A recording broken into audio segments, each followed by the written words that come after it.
Hello everyone and welcome back to Mathics. I'm going to make another AMC video. It's going to be intermediate level 2023, and as always I'm going to go from the first problem to the last, 1 to 30. And this year I've made the videos a little different. See, the problem is that sometimes you watch the solutions but you don't understand, and most of the time the reason is that you don't have the fundamentals, you don't have the concepts. So for the challenging questions, I've also checked the foundations with you. So I teach a little, so I make sure that you have the foundation, then I give you the solution. I think that way the videos will be much more useful. And you could also book lessons with me if you want to have a coach and you want to progress faster. So I have my email address here. You could also contact me through Telegram, WeChat, Instagram. I have all of those on the about page of my channel. And lastly, if you want to support the channel and you like the videos, you find them useful, one way to do that, probably the best way to do that, is to join the channel, right? Not subscribe, join. And that is to become a member.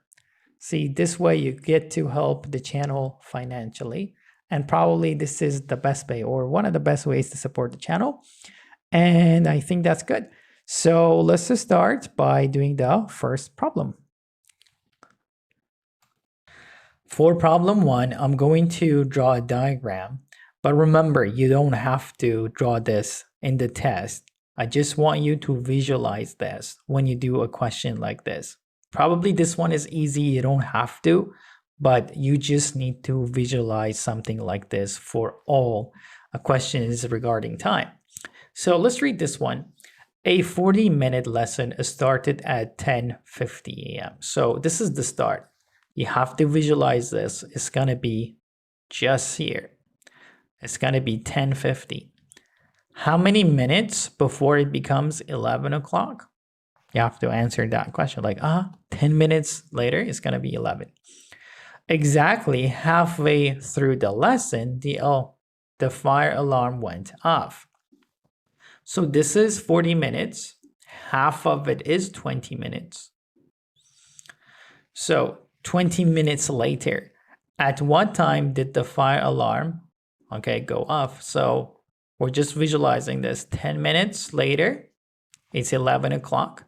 10 minutes more, 11:10. So it's going to be like this. Okay. See, this question, maybe you can answer it without visualizing it, but this will help. Okay. Okay, let's do problem 2. Two rectangles have a vertex in common. Okay. We know that vertex means a point, so it's going to be this point. These two rectangles have this point in common as shown. What is the size of the angle marked X between them? Okay, so I think it's even possible to answer the question by just looking, but let me explain. See, when we go a full circle from here all the way and come back to the point I began, okay, what is the angle I traveled? The angle of a circle, a full round, is 360 degrees. Right? So let's go. This is a 90-degree angle. So I'm going to write it here, 90-degree angle. And then I go a 130-degree angle. And then I go another 90-degree angle from here to here, plus 90-degree angle. And finally, okay, so if I go this X degree, that's going to be a full circle. A full circle is 360 degrees. Okay, so you simplify this. Okay, X will actually be 50, right? So if you want to be fast, you're going to be like this. 90, 90, 180. So 360 minus 180 is 180. So 130 plus X is 180. So that's how I know. Okay, so even in the picture, See, I will be like, okay, that's going to be a full circle. These two subtracted from a full circle, 180 degrees remaining. 130 plus which number is 180? It gives me 50. I could do this 2 seconds, 3 seconds. The only way somebody can get problem 3 wrong is confusing these two expressions, right? So see, when I have these two and I'm multiplying them, I can simplify them. So I could go, this 3 cancels by this. Okay, this 4 becomes 1, this 8 becomes 2. Okay, and this 2 again cancels with this 2. So the answer to this will become 1 over 21. I get to cancel and simplify. But can I do this when I'm adding the numbers? Can I go 3 and 9? You can't do that, right? So when we are multiplying, we can simplify. When we are adding them, no way. So you just have to add them first and then divide. So let's go here. 2 plus 3 plus 4 is 9. Okay, so 7 and 8, 15, plus 9, 24. Do we have this number here? No. Why not? Not simplified. Both of these could be simplified by 3, right? So let's go and do that. It's going to be 3 over 8. So C is the right choice. Problem 4 is really important because if you do it the right way, it's going to take a few seconds. If you do it the wrong way, maybe it's going to take 2 or 3 minutes of your time. And you could make a mistake too. So the wrong way would be to find the total area of this, okay, and then find the total area of that. And then you would go, okay, this big area divided by this will give me the number of squares that's going to fit. That's really bad. Let me tell you why. How many 25 by 25 centimeter square fit in this rectangle? See, you just need to draw one of these first, right? 50 is 225. So I'm going to divide it into half. See, this is now 25. This is 25. This is 25. And at 25 by 25, it looks something like this. Now you have to tell me 1 meter is how many 25 centimeters? 1 meter is 100 centimeters, 25 centimeters. So 425 becomes 100 meters. So the question is over. You don't even have to draw it. So if this is 25 centimeters as well, since this is square, and then you will have another 25 centimeters, it's going to be half. And then again, another 25, and then another 25. Do you have to draw it all in the test? No, I'm just drawing it to show you. Okay, so this is 4, and they're going to be 4 here as well. So it's just going to be 8. You do it like this, you see it, you could even do it like in 3 or 4 or 5 seconds. You multiply this is going to be 625, and then you multiply this, ooh, right? You don't want to do that. For problem 5, I have had some of my bestest students, smartest students, doing problem 5 the wrong way. They would go, okay, so I have to multiply these 2 numbers, and then one of them is the answer. Is that a good idea? No, that's horrible because it's going to take little time, right? So you see that this is approximately 7 to 8 million. This is 600,000. Okay, 6,000, 6,000, 600, right?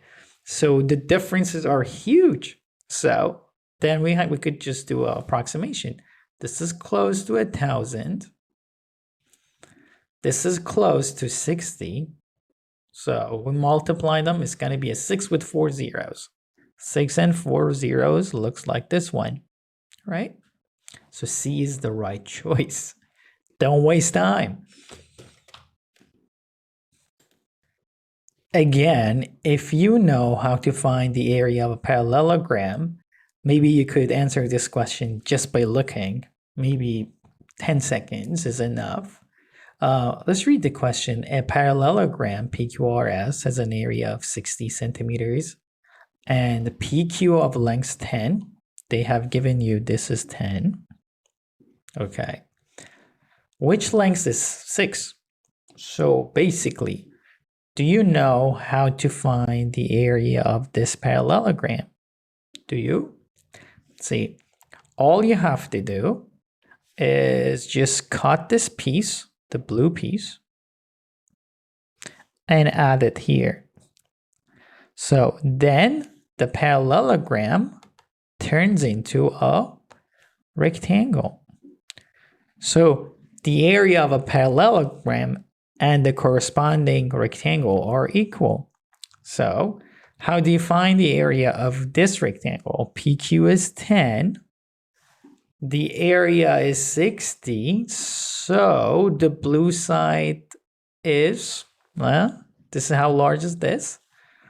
This is actually 6. Okay. But we know that this area of rectangle and the area of this parallelogram are equal. So that means to find the area of the parallelogram, you just have to multiply 10 by 6. So parallelogram is 60. Obviously, this is 10. So this is 6. So where is PT? PT is here. D is the right choice. If you can't do problem 7, you're overthinking the problem. There is no other explanation.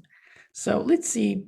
And again, I'm going to draw a diagram, but you don't have to draw it in the test. You just have to visualize this, right? This is your mental image. May can travel to her grandma's house by a direct route or by a scenic route that is 5 kilometers longer. So there are 2 routes. If you go directly, it's shorter.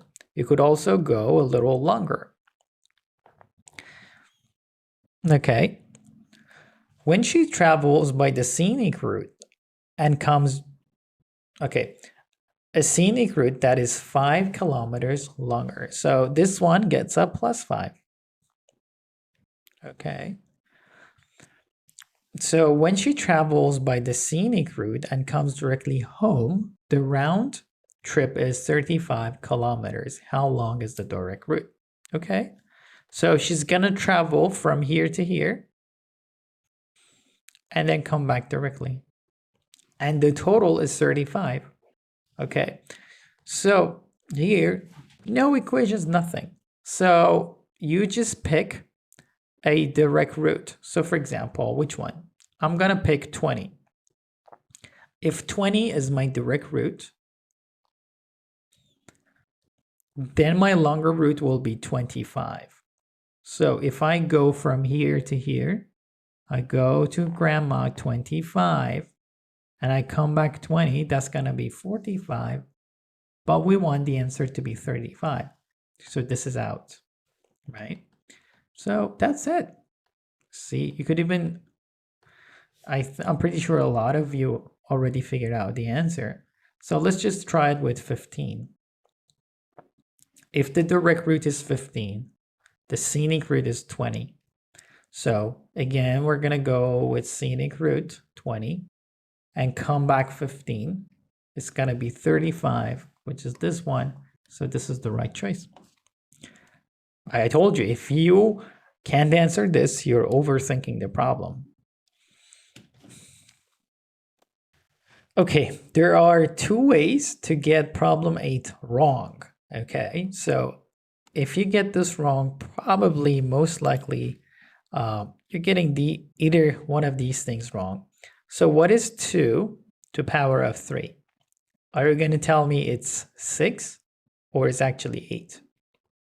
See, if you think it's 6, or sometimes you confuse these with multiply, that could be one reason that you could get similar questions or this one wrong. So 2 to the power of 3 is 2 times 2 times 2, which is 8. Okay. And one other thing is 2 to the power of any number. So 2 to the power of 0 is actually 1. 1 to the power of 0 is actually 1. A million to the power of 0, blah, blah, blah, blah, blah, to the power of 0 is 1. And guess what? 0 to the power of 0 is actually 1. This one is a little weird. Okay. So let's go here. Okay. So if you know these things, then you shouldn't get this one wrong. So let's just start from inside. So what is 2 to the power of 0? 1. So let's do the question again. 1 to the power of 2. And again to the power of 3. Again from inside. 1 to the power of 2. 1 times 1 is 1. You don't write 1 times 2. No. This one, 1 is equal to 1 times 1. So it's actually 1 again. So the inside value here is actually 1. So one more thing, it's going to be 1 to the power of 3. 1 to the power of 3 is 1 times 1 times 1, which is 1. So A is the right choice.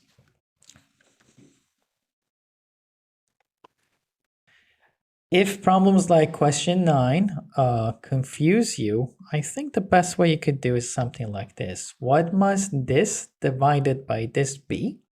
Well, let's just write it as a fraction first. 0, 5 over 50, right? Okay. So I wrote this division as a fraction. Then I want to get rid of the decimal value. So if I multiply this by 100 and this one by 100, then I could get rid of the decimal. Now I will have a normal fraction. 5 hundredths times 100 obviously is 5. So this one is going to be a 5 and 3 zeros. Good. Now it's a normal fraction that you know. Let's simplify both of these by 5. So it's going to be 1, the first one. 5,000 divided by 5 is 1,000. So I have one of options here. You can see them. So it's going to be 1,000. So it's going to be D, the right choice. This way I think it's very simple. Okay, there are 2 fundamental concepts. If you know these concepts, then you must be able to solve this problem. Let's just review these 2 concepts. Imagine I pick like a point here.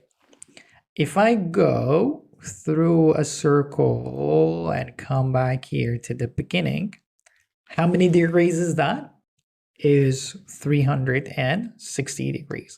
But if I go halfway and stop at this position here, this is half of 360 and it's going to be 180 degrees. So let's just do that. If I just do a half a circle, a semicircle like that, it's going to be 180 degrees. Okay, that's the first concept you need to know. Okay, that here in a line, we have 180 degrees when we go like this. The second concept is that the sum of the angles of any triangle is 180 degrees. So if I draw the weirdest triangle that I could do, I'm going to go really weird. Okay, so for example, what is the sum of the angles? This angle plus this angle plus this angle is always 180 degrees. So if you knew these 2 things, okay, if you know them now, go give this a try. You must be able to answer the question now. Okay. So here we have a 2x plus 3x. We said that's 180 degrees. So let's go from here. 2x plus 3x is 180 degree. So what is the value of x? We're going to have 5x is equal to 180 degrees. So what's that? X is 180 divided by 5 is 36. So this value over here is 36. And I said the sum of the angles of any triangle is actually 180 degrees again. So that means 36 plus this 90 degrees,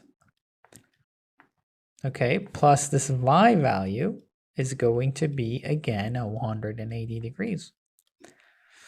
So y becomes 180 degree, 90 minus 36, 54. So C is the right choice.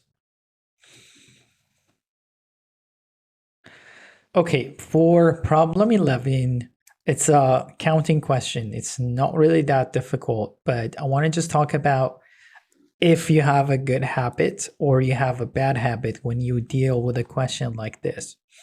The number 11 can be written as the sum of 3 positive whole numbers in many ways.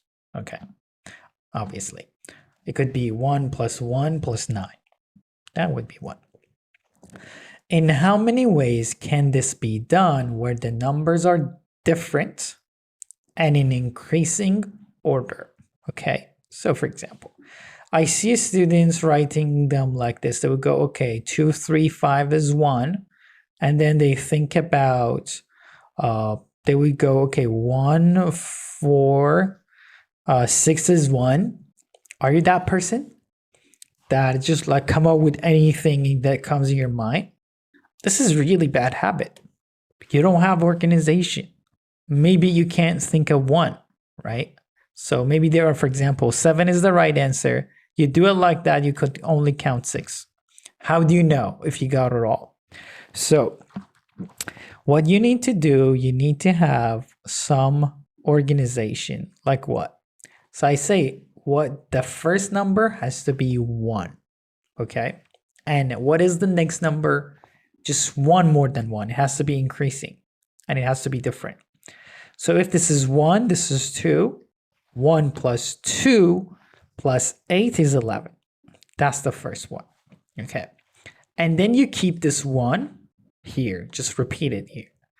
What is the next number? You increase that by 1. That's going to be 1, 3, 7. I add this 2. I add 1. 2 plus 1. Then this one has to be 8 minus 1, 7. Okay. So one more. Then it's going to be 1, 4. That's 5. And it's going to be 6. If I go here 1, 5, then I have to go 5 again. Is this possible? No, because it's not different. So at this stage, I say I did all of them that involved 1, right? So I move on to 2. So what is only 1 after 2? 3. And then this will be 6. What if I have 2? After 3 is 4. 2, 4 is 6. This will be 5. Okay. So let's go one more. 2. What is after 4? 5. If I go 2, 5, 7, and then it's going to be 4 again. Okay. So we already have this, and this is not in increasing order. So with 2, we're done. Let's just try 3. Okay. If I go 3, then the next number increasing will be 4. 3 plus 4, 7. We need another 4 to become 11. Is this possible? This one is also no. Okay, so that's all of them. See, when you start with a pattern from smallest to biggest, then you have it all. So 1, 2, 3, 4, 5, and that's it.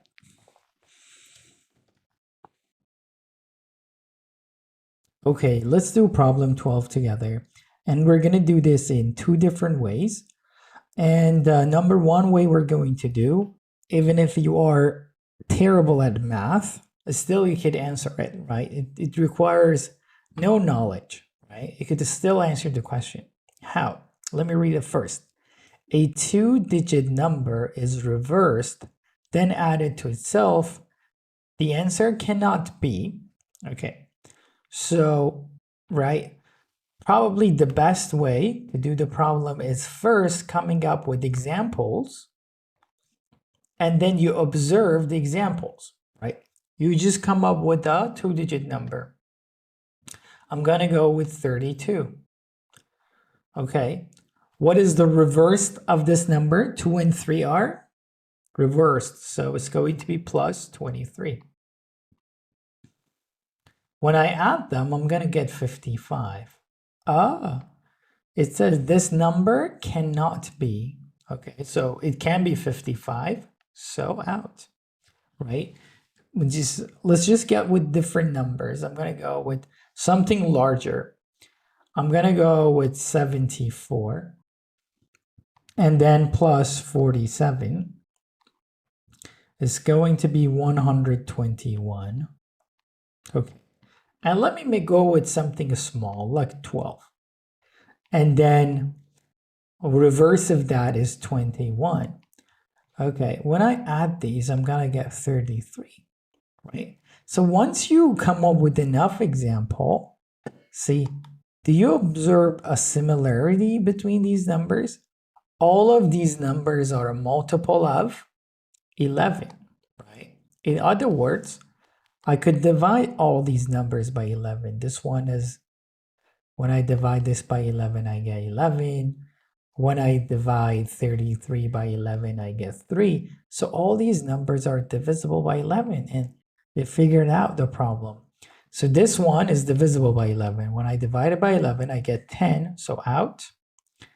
I divide this by 11, I get, I think, 13.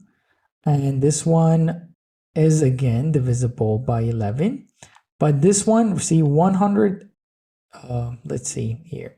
186 is not divisible by 11, right? Let's just go here. 1, let's see here. It's going to be 1176. You see that this number is not divisible by 11. So the right answer to the problem will be 186. That was approach 1. It requires like no math knowledge, right? You could answer the problem. The number 2 way we could do is going to be a little more systematic, okay? And probably this is a more advanced way, equally a really good way. So a 2-digit number, we're gonna write it as AB. Okay. So for example, let's go back to our example of 32. When you write 32, this 3 is just 3 times 10, right? Plus 2. So I'm going to apply this to AB. So I could write AB as whatever A is 10A plus B, the same way as I wrote 32. And what is the reverse of this value? BA, right? And this is equal to 10B plus A. And the question is saying, okay, we want to add them together. So what is AB plus BA? It's going to be this part plus this part. So, okay, if I add them all together, it's going to be 11A plus 11B. Okay, so 11 is common. I could factor it. So it's going to be 11A plus B. So what does that mean?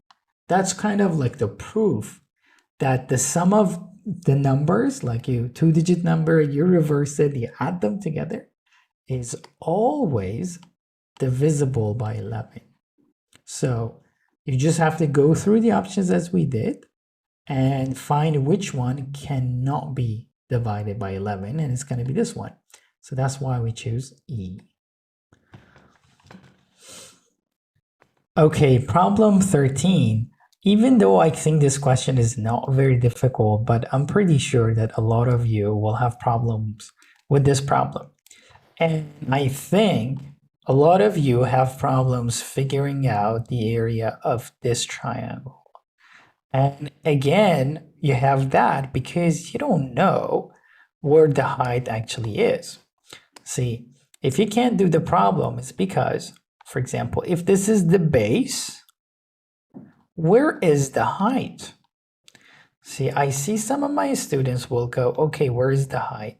They'll just try to go like this. So, is this the height? Is this the height?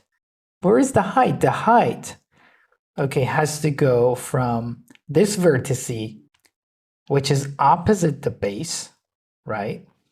And it has to go 90 degrees perpendicular. And none of them are perpendicular. So in this case, you would extend the base, both sides, right? And then you would say, okay, I could draw this from here to here. Now this is your 90 degree, and this becomes your H. This is your height, this is your base, and the area of a triangle we know is just H times base divided by 2, right? This is the missing point. You didn't know this. Now you could answer the problem. Okay, let's see how. Let's just do it together. Now let's just start with the easy one. This is 2, and this is 90 degrees since the question says it's a rectangle. Okay, my diagram is not the best, but this is 2. How large is the largest side? Is 2 plus 2 plus 2. So the largest side is 6. This is 2. 2 times 6, 12 divided by 2, 6. So all of this area is 6. So all this area is 6. Let's go with the other one that is easier. This is 2.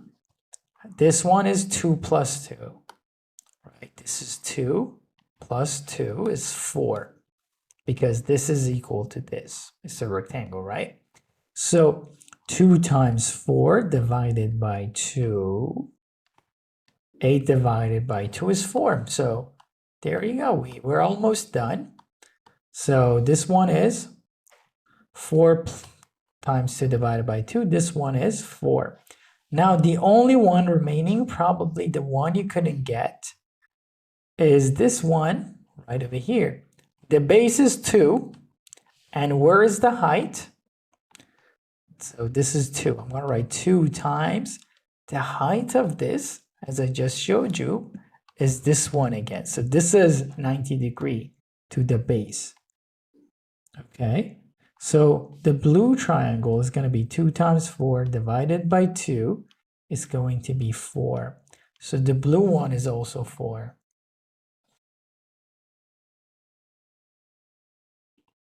Okay, so the total area is 6 plus 4 is 14. Okay, what fraction of the flag is shaded? What is the area of the rectangle? 4 times 6, 24. Both of them are divisible by 2, so 7 over 12. E is the right choice. Okay, before we move on to the next question, something interesting now is that I want you to take a moment and see that the area of both of these were 4. So they do have equal area. This triangle is actually equal to this. Both of them are 4. Why? Do they look the same? I don't know. Maybe they look the same to you, but I'm not sure until I just do the calculation. Both of them have, this is 2. This is 2. Both of them have the same basis. This is the height for this one. guess what? The same thing is the height for this triangle. So bases are the same, heights are the same, so absolutely, they have to be equal. Okay, let's move on to the next. Well, problem 14 is extremely easy for some students and extremely challenging for some other, right? Usually my students are in two groups, right? So some students, they are instruction based. They say once they read the question, they expect to know everything, and then they start dealing with the question, right? And there is the second group that when they see a question like this, they say, okay, I don't know how I'm gonna answer the question, but let's just start, okay? Let's just put some of these numbers, like plug in these values in these variables and see what happens. I will figure it out, and they will figure it out. You need to be in the second group. This problem is actually a lot easier than you think. What is the largest possible sum whole number value of the expressions where A, B, C, D, E, F are the numbers, okay, in some order? Now let's see, you want to maximize this value, right? So where do you think I should put my 6? So should I put, for example, my 6 in the negative part? Should I make this part that is negative as small or large? That's the first thing. These are the questions we need to ask. We want to make this one small as possible, as least as possible. And we want to maximize these two. We really want them to be great. Okay. But where should I put, for example, my 6 here? If I put 6 here, and then what is the smallest thing I could put here is 1. So should I put 6 over 1? Or should I put my 6 over here, right? So if I put my 6 here and my 5 here, see, I already made something great. But if I put 6 and 5 in any other places here, okay, then it's a waste, right? We don't want to do that. So the first two numbers, okay, because we want to maximize this, I'm going to write it like this: 6 times 5 plus C over D. Now these are gone, and we want to maximize this, right? So probably let's just try this. 4, I put it on top. Below is 1 because 4 is really large. And for the minus part, minus, because should I put 3 over 2 or 2 over 3? Which one is smaller? 2 over 3 is smaller, but there's a problem now. The problem is that this is not an integer value, but the question said we want the answer to be a whole number. Now this is actually 34.6666 blah blah blah, right? It's not an integer value. I actually made something higher, but it's not integer, so unacceptable. Okay, so that means we need to, instead of that, maybe I could go with a 4 over 2. Okay, I could go like that, and then minus 1 over 3 is not possible, minus 3 over 1. That's one way to do that. Okay, now it's going to be 32 minus 3 is 29. It's not in the options. Okay, so the other option that I have here is, let's see here. Maybe I could use 3 and 1 here to get myself a plus 3, and this one minus 4 over 2. All right, this is going to make it even larger. So this will get me 30. This will get me a 3 and a minus 2. Okay. And it's going to be 33 minus 2, 31. So B is the right choice. Who can't answer the question? People who are saying, wow, a lot of variables, it looks difficult, I can't do it. Who can do it? Just to start trying out different options and just see which one is the maximum, which one is the highest number. Okay, not difficult. Okay, problem 15. If you can't answer this problem, I think you are overthinking the problem, right? So probably you're just writing equations and all of that and say, I can't do it. So it's way easier than you think. 4 children named from youngest to oldest. So A is the youngest. Let me make this larger. A is the youngest, and then B is the next one, C is the next one, D is the next one. Now, they have ages which are equally spaced apart. What does that mean? So, for example, if D is 3 years older, then C is, for example, 3 years older than B. B should be 3 years older than A. It has to be the same. That's equally spaced apart. This is what it means. And then A and B, their ages add up to 18, and C and D added together are 34. How old is the last one, D? Very easy, right? So just think about it. So two numbers that are, when you add them, they get 18, right? One way would be 9 and 9. Is that possible? No, because B should be older. Then the next number to try is 10 and 8. Right? So the difference here is 2 years. So the next person, if that's true, will going to be 12. The next person is going to be 14. What is 12 plus 14? 26. The question was 32. So the difference between them, 10 and 8 was not good. Let's try the other one. Let's try 7 and 11. The difference of 4. Okay, let's continue that. 7 plus 4, 11. Plus 4, 15. Plus 4, 19. So what is 15 plus 19? 34. So how old is D? 19. So easy, right? If you just have the right approach, it's so easy. If you want to write equations, oh, you could write equations. See, but I would never advise writing equations for this type of problem, right? The first person will be A, the next person, B would be A plus D, the next person will be A plus 2D, the next person will be A plus 3D. Ooh, that's a lot of time wasted if you just want to go with this. Okay, A is like the age of the first person. D is the how much is added each time. Okay, then you could write equations. Never advise it for this type of questions.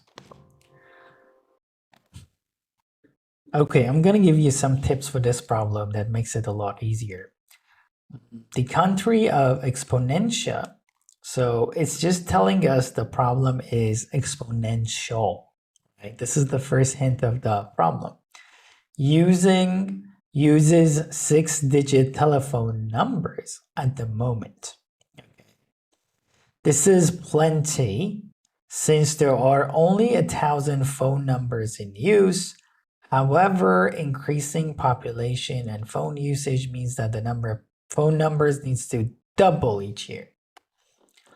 Approximately, how many years will it take for the exponential to run out of phone numbers? Okay, so when you see this number, okay, the good habit is to just check out the options. See, are the options like, for example, 5, 6, 7, 8, 9, are they really close or they're so different, right? So that's the thing. See, you would see immediately that the options are too far, okay? And that's a good thing because we could round these numbers, right? So right now we have 1,000 numbers. Next year is going to be 2,000. Next year is going to be 4,000. And it's going to exceed, then what is the largest 6-digit number that you know? I know 9999. So we need to continue this. And if I add 1 to it, it's going to be 1,000,000, right? So we need to continue this double, double, double until this number passes 1,000,000, right? The next number is 8,000. But what is really the best way of calculating this number? It's really like this. You shouldn't multiply this number. You should tell yourself this. 1,000 multiplied by 2, 2, 2, multiplied by 2, multiplied by how many 2's will be greater than 1,000,000. The number of 2's here will give you the answer. So you could also write this exponentially. That would be a more professional way of writing it. So how many 2 should be multiplied and then multiplied by 1,000 so that they become more than 1,000,000. Okay. So if you turn it into if you turn this into an inequality, wow. So let me correct this a little. If we turn this into an equality like this, let me clear this, then it would be easier. You have 1,000 multiplied to raised to the power of x greater than 1,000,000, right? Let me rewrite it. And you think about how you could answer this quickly. 1,000 multiplied by 2 to the power of x should be larger than 1,000,000. Can I divide both sides of an inequality by any number? Any positive number? Is it okay? Yes, let's do that. So these two numbers are bang, bang. 1,000. So 1,000,000 divided by that is again 1,000. So see, I'm writing this to explain, but when I do this question myself, or you're good at this question, you don't even need to use this. You would go 1,000,000. What divided by 1,000 is 1,000. 2 to the power of what number is greater than 1,000? The answer, I hope you know, is 10. Because 2 to the power of 10 is 1,024 is greater than this. So if you're good at this, you could answer the question like under a minute. So this has to be 10. But why did I turn the number into 1,000,000? And this one was 1,000? Because look at the differences, 5 years. So for example, after 5 years, how many phone numbers are being used? It's going to be like this. After 5 years, you start with 1,000. After 5 years, you multiply by 10, 2 to the power of 5. This is 32. So after 5 years, there's only 32,000 like phone numbers used. It needs to exceed 1,000,000, but 10 like this. Ooh, and if you go 2 to the power of 20, do you know how large it is? That's going to be about 2 to the power of 10 multiplied by 2 to the power of 10. Approximately, this is 1,000,000. 1,000 multiplied by 1,000. So we start by 1,000. So, and then you multiply by 1,000,000. Do you know what that means? That means after 20 years, it would be 1,000,000,000 phone numbers, right? 10 to the power of 9, right? This is like what the population of India right now. So this city after 20 years will reach the population of India. Okay, so you see how you should answer this type of questions. You know the right way, it makes it really easy.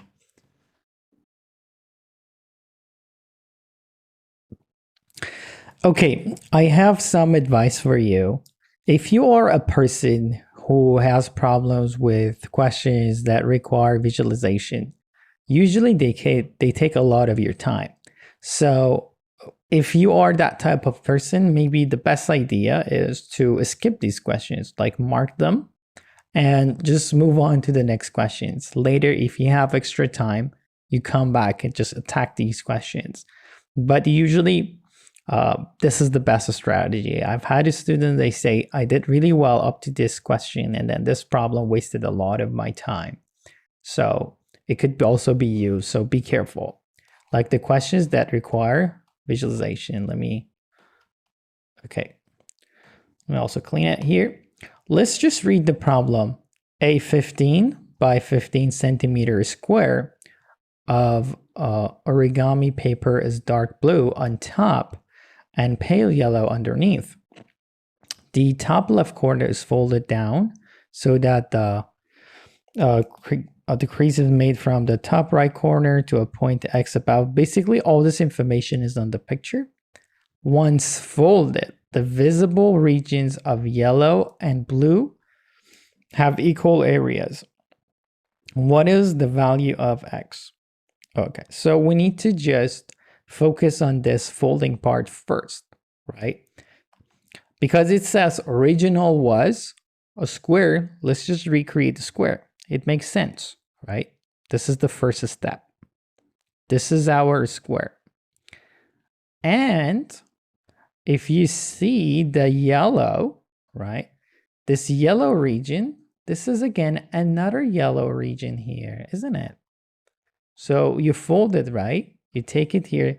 This is the front, this is the back.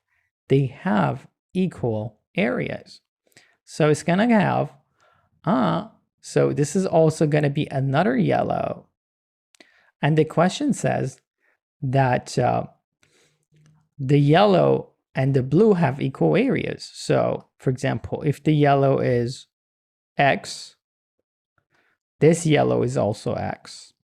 The blue is also another X. So that means we have the area of the blue part.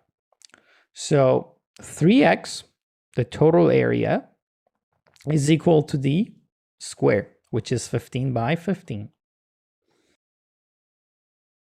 So from here, we're going to have x is equal to 75. Okay, x is 75 centimeters squared. Okay.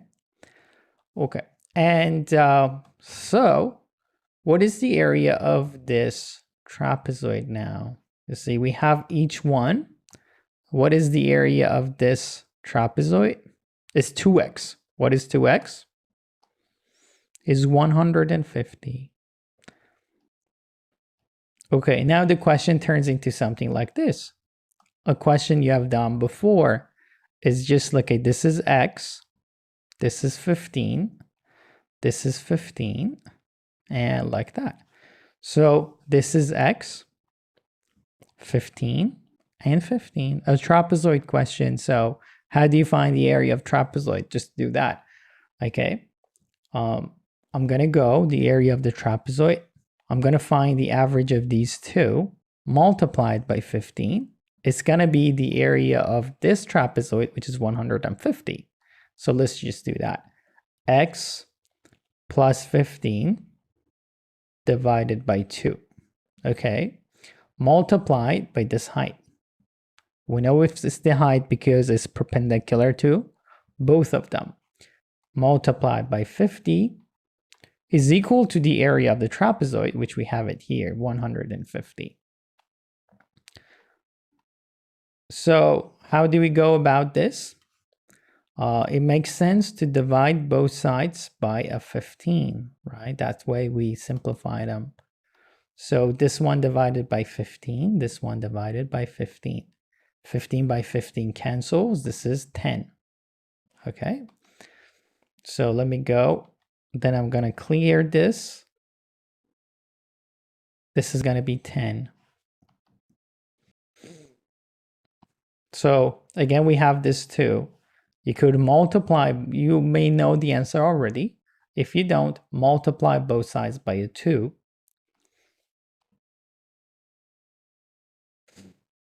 Okay, this is going to be 20, of course. And the reason we multiply this by 2, because we could cross this. Okay. Then because these are crossed, then I'm going to clear them all. So we're going to have x plus 12 is equal to 20. So you already know the value of x, don't you?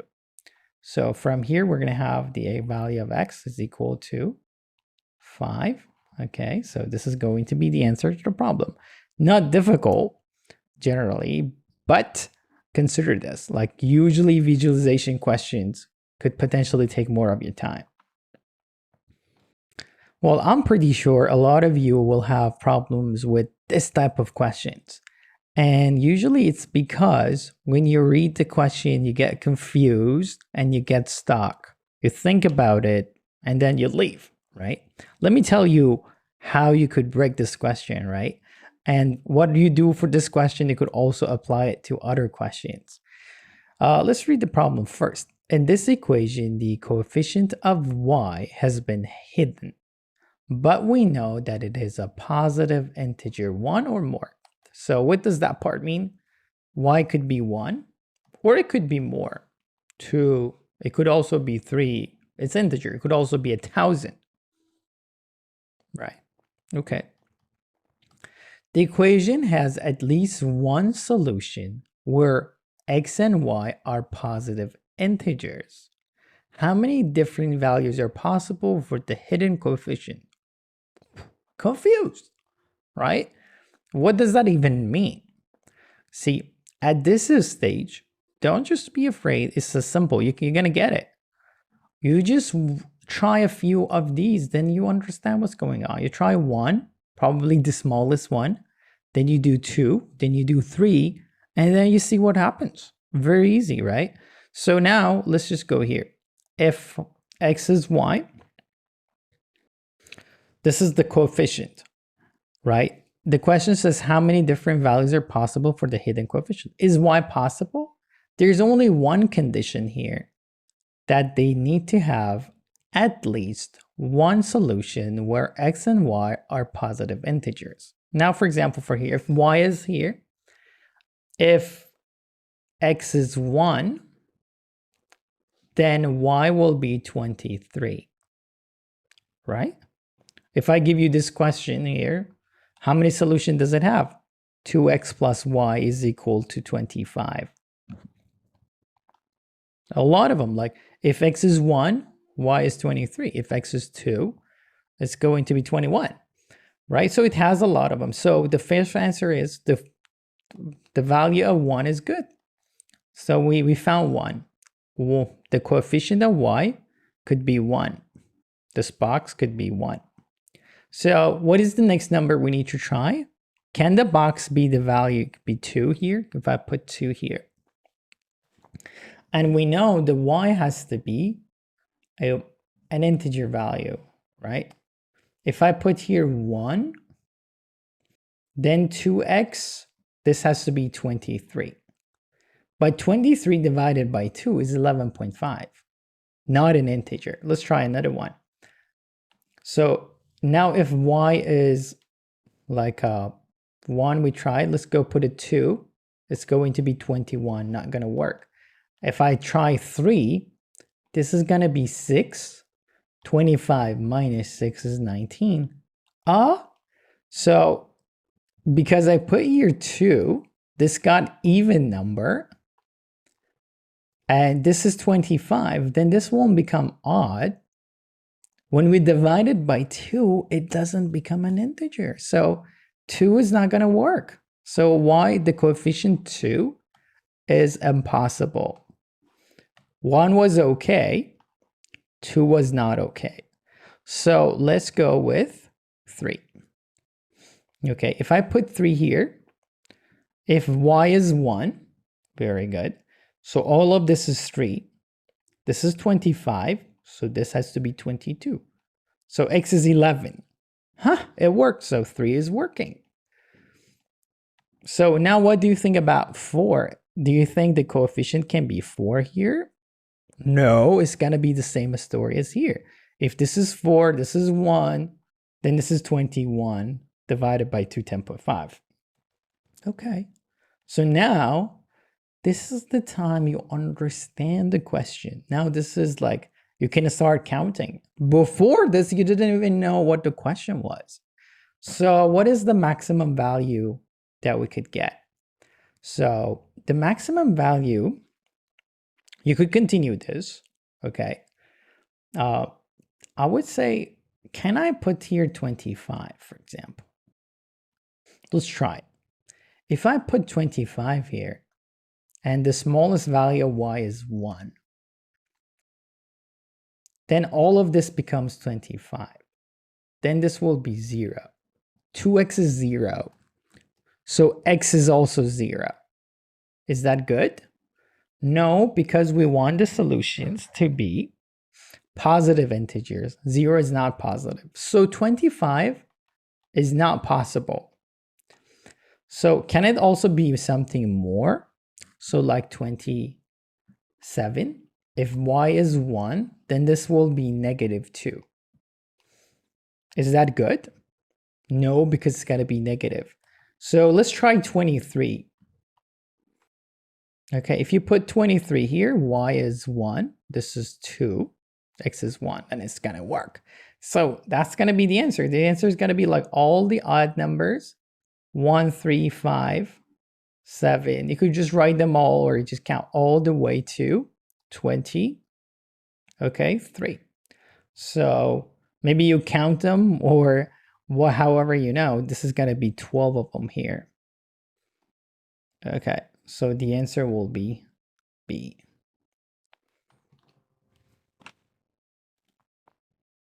Such an easy question if you do it the right way. If you do it the wrong way, really difficult. So Farmer Smith had a square property that he extended by buying a smaller square of land, creating the property shown. The newest square of land increased the total perimeter of the property by 10%. But what percentage did the area of the property increase? So I have a question for you.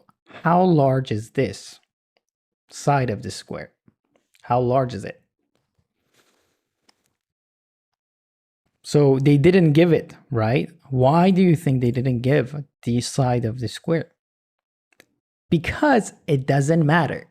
So if the side here is 1, the answer wouldn't change.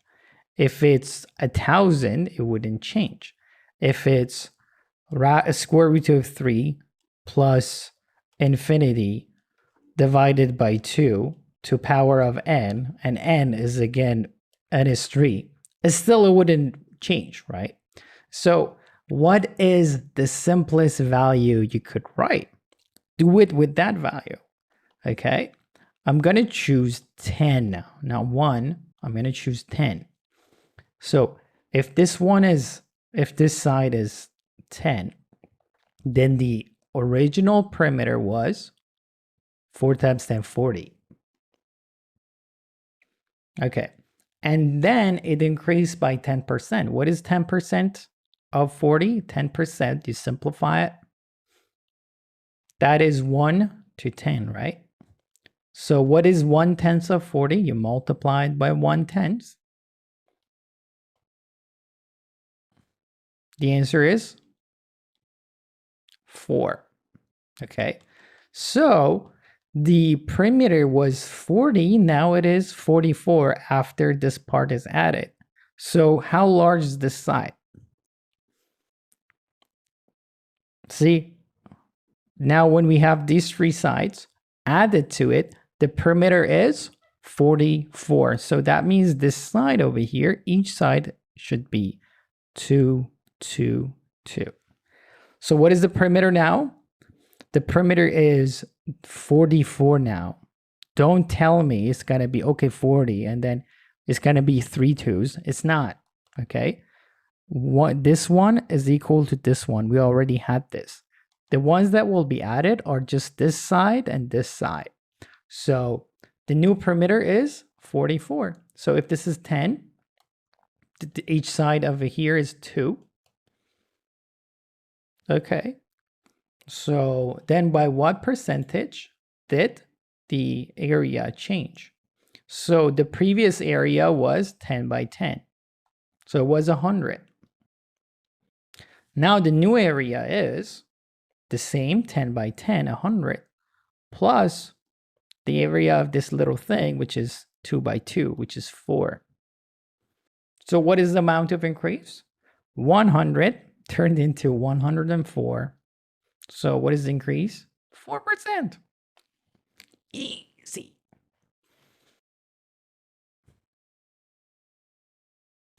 Okay, let's do problem 20.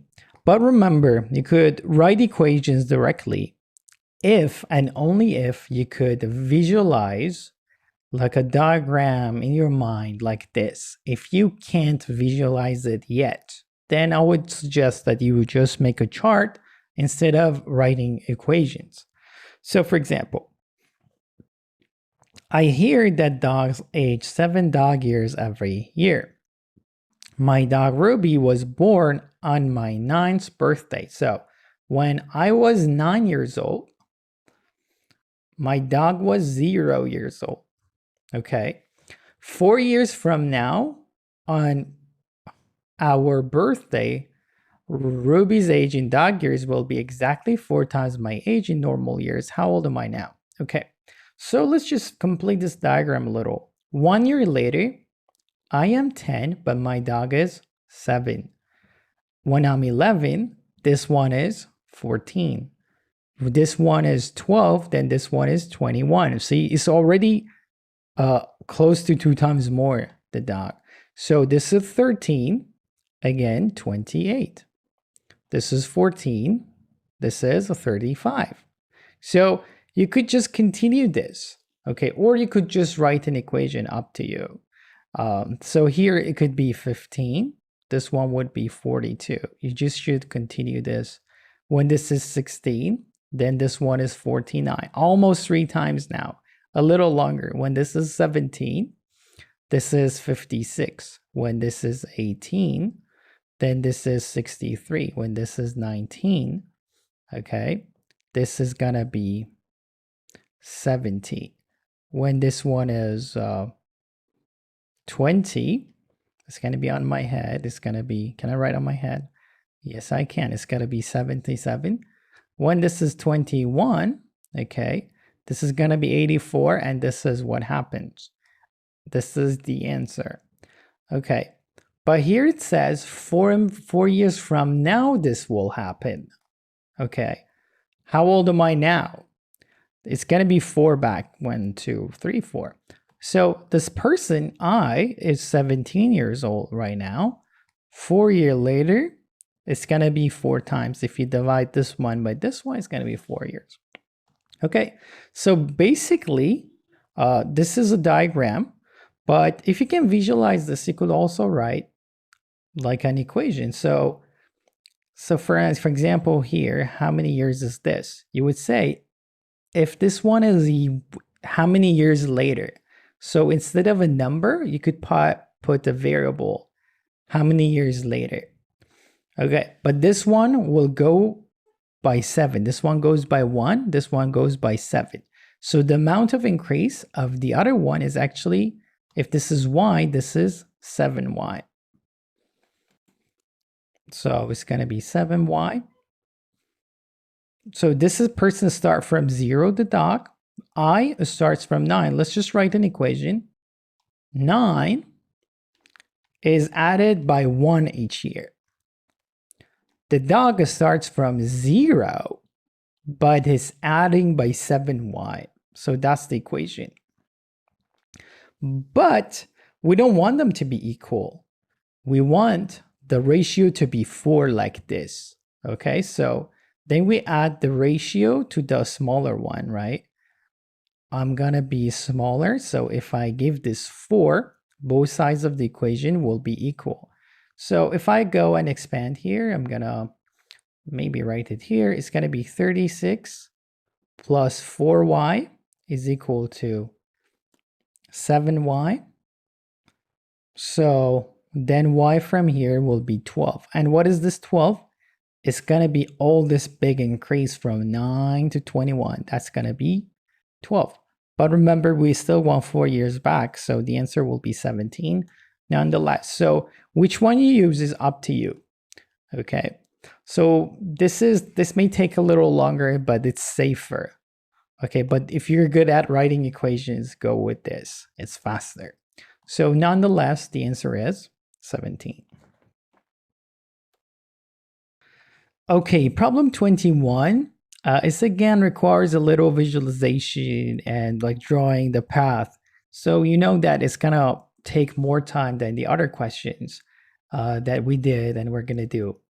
So let's see and let's read the problem here. We have an ancient beast guards a 2x2 square building on a otherwise featureless plain. A 4-kilometer long unbreakable chain connects the beast to the outside wall of the building as shown in the diagram. Neither the beast nor the chain can cross into the area occupied by the building. So that means this beast cannot go inside the building. The beast cannot be here. And even the chain, like this, it can't actually go inside. So the beast cannot be like this.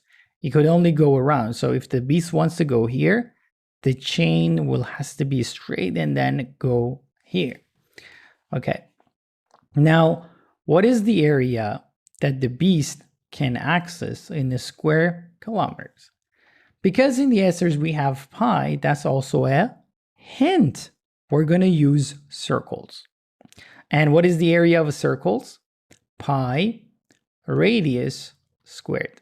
That's the area. And this is the formula we're going to use. Okay, so let's just go and see where the beast can access. So the chain is 4 meters. If the chain says, I'm going to go only left, right? If the beast decides to go only left, that's going to be 4 like this. If you say, okay, I'm going to go only down, 4 kilometers down. If it's, I'm going to go only right, 4 kilometers right. We could also go, the beast could decide to go in any of these directions that it wants. Okay, 4 meters. So, and this is going to be the radius of a circle. So the beast can access any of this area. So what is this, like a orange area? Let's just do this. We know that the radius is 4.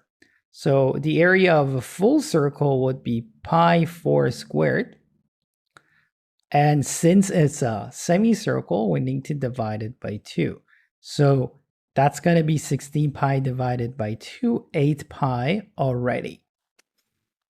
So now let's see other points. If it decides to go up, if it decides to go up, it's going to waste 1 meter like this. And then it has 3 more meters. It could go completely up, 3 meters up. It could still go 3 meters right. From here, it could go 3 meters everywhere it likes to go. 3 meters, 3 meters. And whatever happens here, it's just happening to the left side. It's got to be completely symmetrical since we're just dealing with a square. Okay, so then that's going to be like this. That's going to be another semicircle. When we added them, this is a quarter. This is a quarter. This is a quarter. The red ones together, they make a semicircle with the radius of 3. So I'm going to go pi 3 squared divided by 2. 3 squared is 9, divided by 2 is 4.5. So the red region is going to be 4.5 pi. Is there something that we haven't dealt with? Yes, because after going up, see, this is 1 meter here, right? 2 meter here. We still have 1 more meter to go. So it could also decide this 1 meter to go anywhere it likes in any of these directions. So that's going to be a quarter of a circle with radius 1. And then another quarter of a circle with radius 1. Okay. So 1, 1, 1, 1. So it's going to be, again, pi. Since the radius is only 1, 1 is squared. This 1 divided by 2 is only half. 0.5 pi. So you tell me, let's add them together. 4.5 plus 0.5 is 5 pi. 8 pi and 5 pi are 13 pi. So this is the right choice. Okay, this problem is actually kind of easy to be problem 22, and you must definitely get this. if you can't just watch it, like you need to learn 2 ways to get a problem like this. And I'm gonna teach you 2 ways to do that. So I have 4 numbers. When I add 3 to the first number, okay, or subtract, okay, or divide it by 3, or multiply it by 4, okay, all these numbers multiplied with the fourth number by 3, I got a mistake here. The fourth number, when we multiply it by 3, all of them become the same number. Now, the sum of these numbers that are here is 32. And what is the sum of the largest 2 of them? Okay, so one way would be by guessing. And probably it's even a better choice. Let's go here. I'm going to go right here, 8. So all of them should be 8, 8, 8. But look, if I choose 8, is 8 divisible by 3? Okay, so for example here, this one. What number should I write that I multiply by 3 becomes 8? Okay, it's going to be a decimal value. So what does that tell us? This number over here should be a multiple of 3. For example, let's go and try this. For example, 3 is not going to work because, okay, this number then it becomes 0. So let's see something else. I'm going to start by guessing 6. 6, 6, 6. Okay, then this number was 3. This number is 9. This number was 18. And this number was 2. Now I add them up. If this sum is 32, I've already answered the question. Let's go and add them. 2, 18, 20, 29, 32. I got the answer. Now, what is the sum of the largest 2 of these? It's going to be these two, 18 and 9, 27. Really easy, okay? And because it was a multiple of 3, you don't have a lot of choices. Maybe it's 3, maybe it's 6, maybe it's 9. Because you know the sum is not really that large. It's around this, and it's a multiple of 3. Okay, if 6 didn't work, then I would just try 9. Easy peasy, okay? So that's the best way to do it, and we already got the answer. The other one would be just writing all of these. A, we assign a variable. Okay, then this one here will become a minus 3. This number becomes a plus 3. This number becomes 3a, because 3a divided by 3 is a. And this one is 1 over 3a. Okay, so now the sum of these is actually 32. So I'm not going to actually solve this. I'm just going to show you a minus 3, a plus 3, plus 3a, plus a over 3. Okay, all of this is 32. Okay, maybe we could do it together. So these are cancel right over here. So we're going to have 5a plus a third is 32. So we could see that the a is actually like 6 from here. Okay, so if a is 6, you just have to replace. Then you get this number 18 here, and this you get your 9 over here. Okay, so this is like 2 ways, but I would encourage you to start 1 or 2 examples first before you just try all these variables and equations, okay? So either way you choose, it depends on your skill level, your preference, right? Both are really good ways. Another problem that is doable, nothing really difficult about this one. Anyway, let's go through it and see how this is done. These 2 rectangular prisms have the same surface area. Both x and y are integers less than 10. What is x plus y? Okay, so the first thing to note is that we have from each, shape that we have here, we have 2 of them. So we have 2 of this, okay, and then we have 2 of this, okay, and there is going to be like 1 here in front of it. So from each one, we're going to have 2.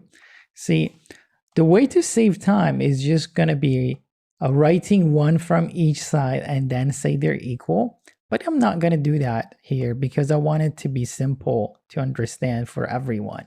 Okay, so what is this area here? This one, this one. It's going to be 4 times x, and we're going to have 2 of it. So I'm going to have 4x. Okay, but we're going to have 2 of this. Okay, so I will multiply this by 2 right over here. We have 2 of this 4x. Now let's go see the other one. What is the area of this part right over here? This one. Again, we're going to have 2 of this. One of them is 8 times 4. No, sorry, 8 times x, because this is x, so is this x. Again, we're going to have 2 of this. And lastly, okay, we're going to have 2 8 times 4. It's going to be this one at the bottom here. It's going to be right here. This one is 8 times 4. And again, we're going to have 2 of this. See, writing this is unnecessary because later it will be canceled. Now let's focus on the other one. This is, okay, y. This is 6. Okay, if this is y, so is this y. This is also 6. So this one is going to be equal to 6y. And let's see it here. We've done that. So how about this one? This is 7y. And lastly, we're going to have this one. If this is 7, let me change color. If this is 7, this is also 7. If this is 6, this is also 6. And this is a rectangle, right? So this is 6 times 7, so it's 42. There you go. And you see now, these two are actually canceled. Bang, bang. If I divide both sides by a 2, that is, both of them are really canceled, so I don't really have to worry about them. So I'm going to cancel them from both sides. I'm actually going to clean them from both sides. So you cleaned. And this is also cleaned. Okay, from here, we're going to have 12x plus 32.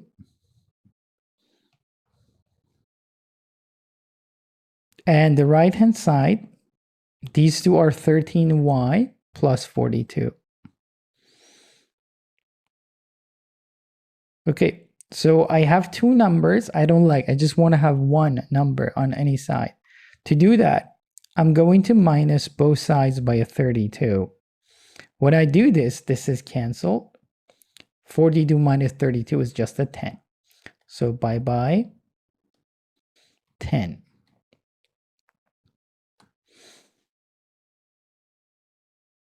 Okay, so from here, we could practice with different values. We know x plus y, we want x plus y, and we know they're less than 10.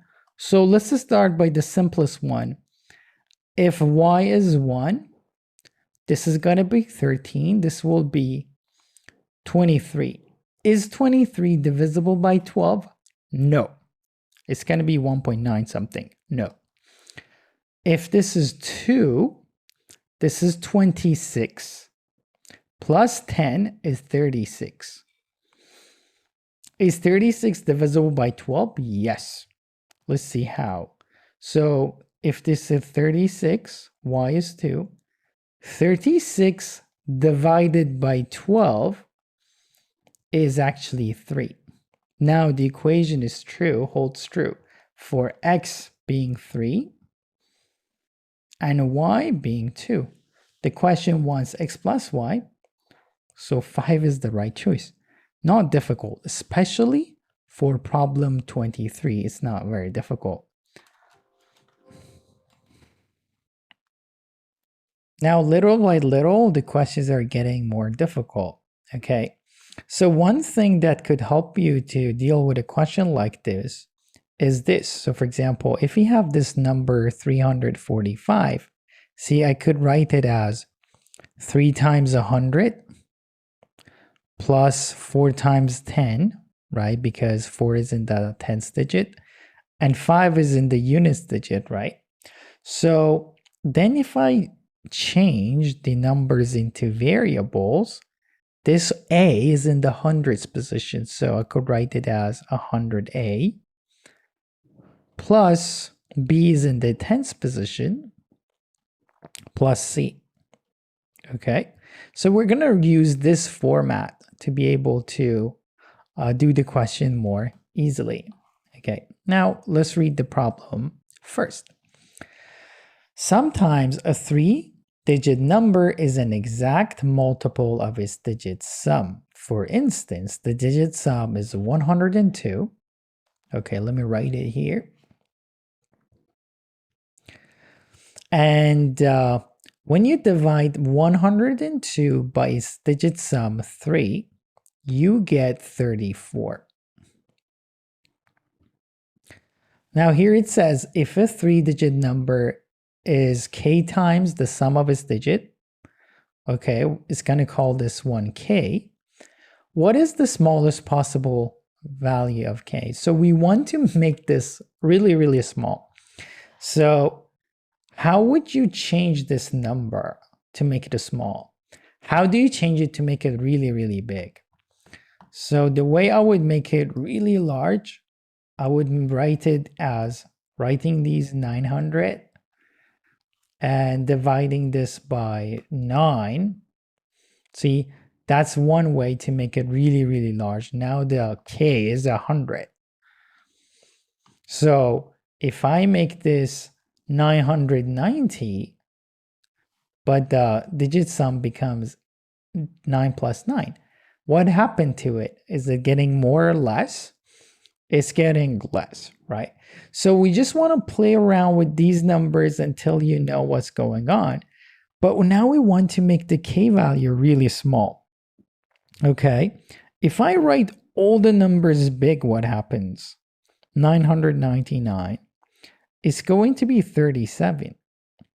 So how can you make this? Now the goal is to make this really small. The numerator should be really small. And this one has to be really large. Keep it as large as possible. This way you will minimize the value of k. Okay. So to make this really smaller, which digit are you going to change? This one, or this one?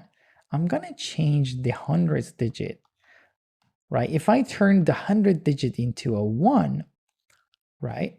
So what happens? It's going to be, what is 199 divided by 1 plus 9 plus 9?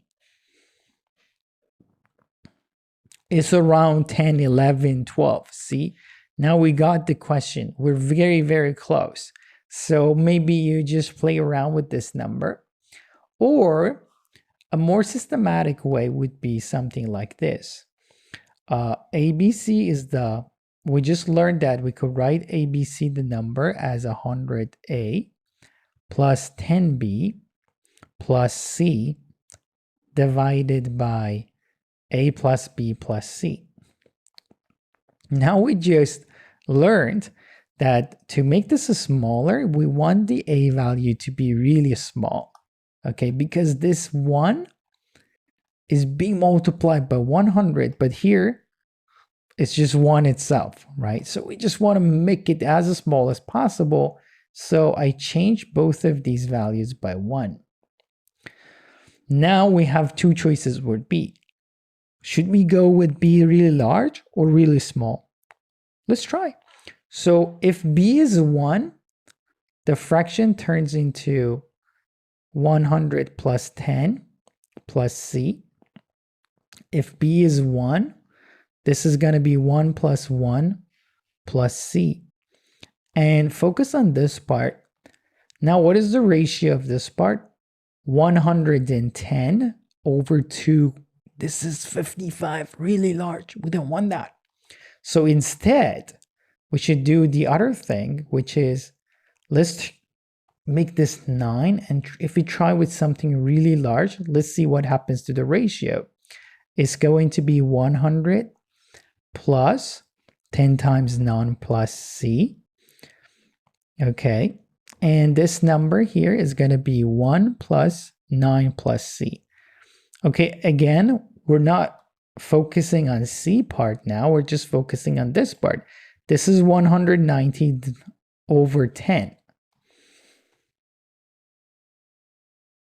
So it's a lot better than 55. See now, the ratio became 19 from 55. That means b has to be really, really large. Okay, so we have the value of b. So here, I'm going to make this, if b is 9, this will be 90. And this is 9. Okay, so we're going to have something like this, 190 plus c over 10 plus c. Again, should we go c very small or very, if we go with very small, 101 over 11, not really good. But even if c is 9, it's going to be, if c is 9, the ratio will become 199 over 19. There is a problem here. That is, this is not actually, it's not divisible. So what we're going to do, if 9 is not good, then we're going to try something smaller.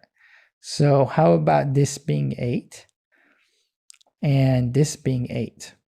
It's going to be 198 divided by 18. Now, when we simplify this, both of them by 9, or both of them first by 2, is going to be 9. This will be 99. If we simplify them, it's going to be 11. Okay, that's very good. Okay, one thing we need to check though here, when we have 189, if we switch these two, right, maybe we could make the ratio even smaller.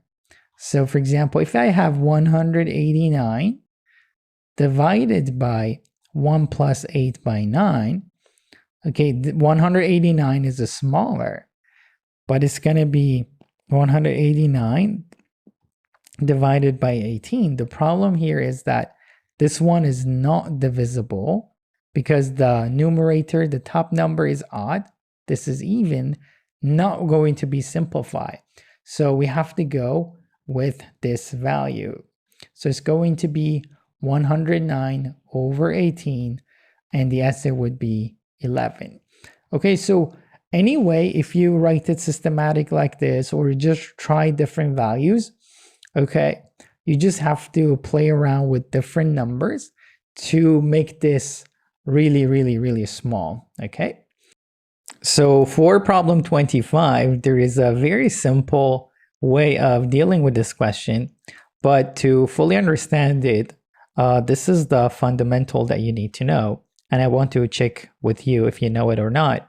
So how many triangles do you see here? 3, right? So what is the ratio of this red triangle to this blue triangle? The ratio of the areas of the blue triangle and red triangle is the same as 4 to 1. Okay, so for example, if the red area, if we assign a letter to it, for example, if this area of this is A, the blue one will be also 4 times more. Okay, and it has a very simple proof. Okay, and the proof is very simple. I'm just going to mention it in case you're curious.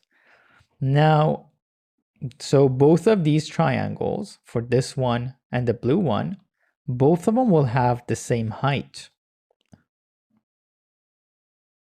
Okay, this is the same height for both of these blue triangle and red triangle. But, so they have different bases. If the ratio of the bases is 4, so the ratio of areas is 4. I don't want to go through it anymore than this. Okay, and how is that helpful? Because if we see closely here that, for example, now the question tells us if this is 1, the question is giving us that. And the question is also telling us this is 2. So in this triangle, let me highlight it.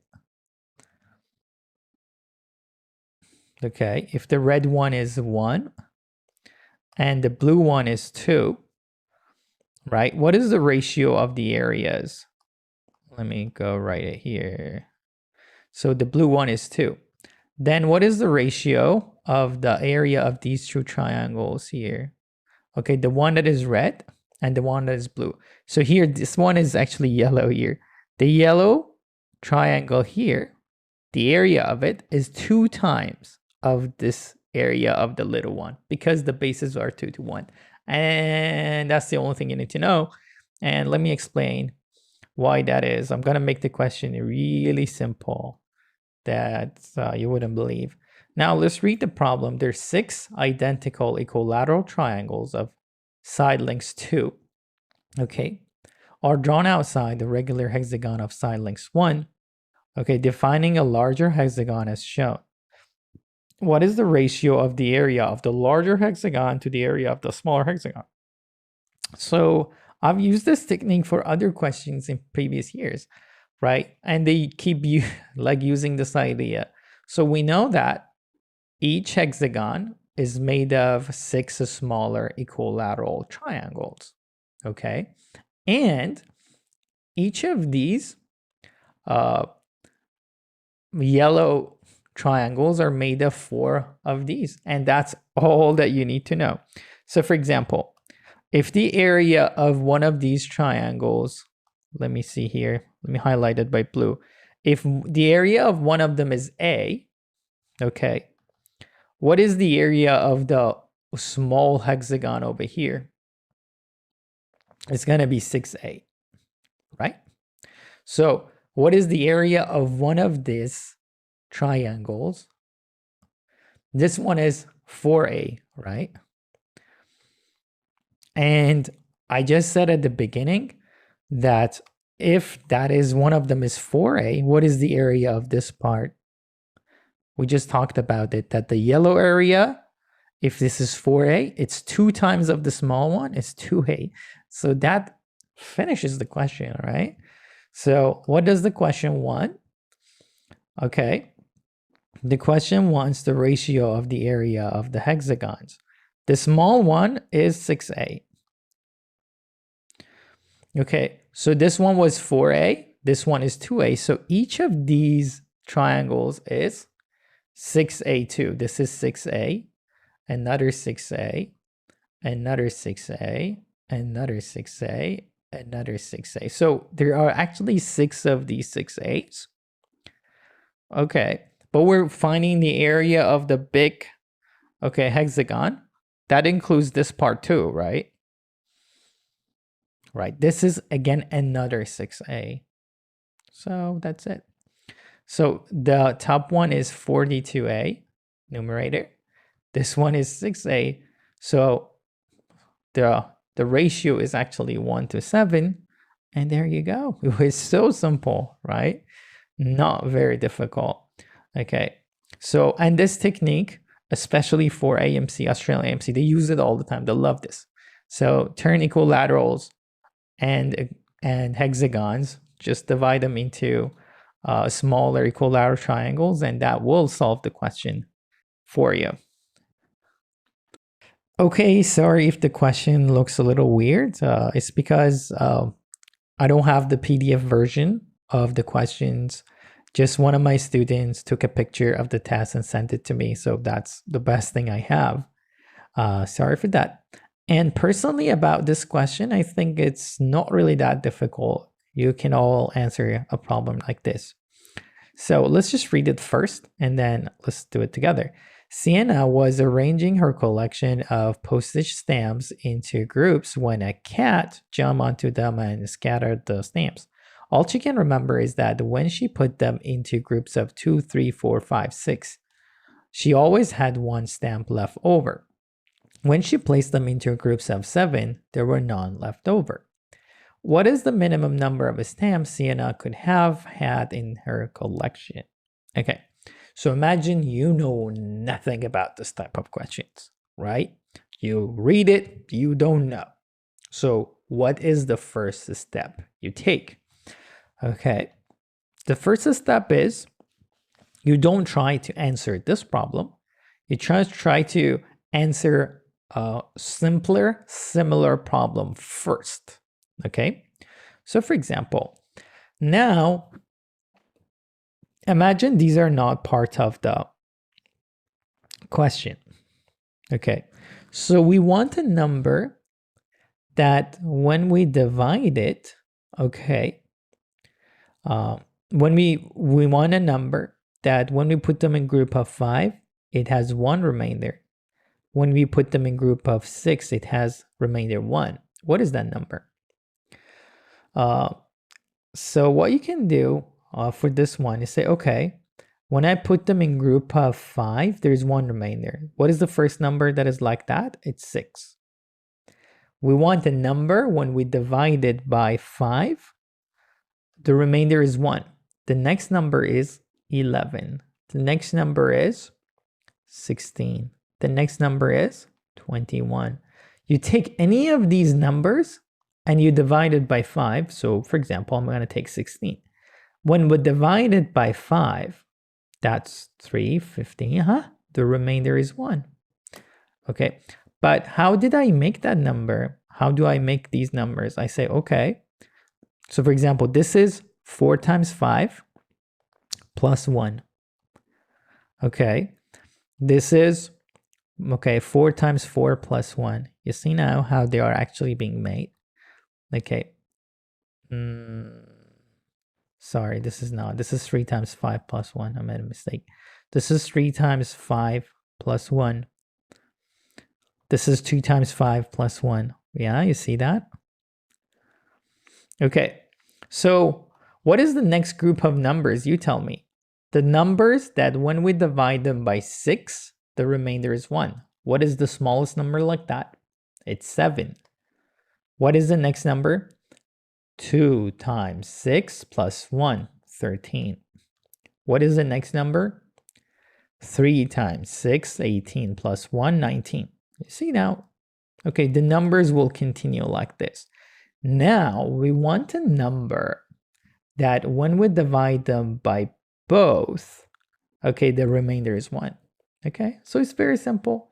What is the number that when we divide them by 5 and 6, is divisible by both of them? Is 5 times 6. And we want the number to be 1 more, remainder of 1. There you go.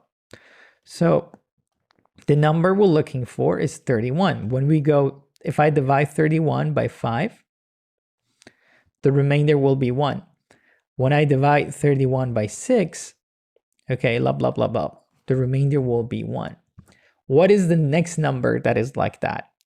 That when I divide it by 5 and divide it by 6, the remainder is 1. Okay, it's very simple. You'll go, okay, 5 times 6 times 2, because we want the next number, plus 1.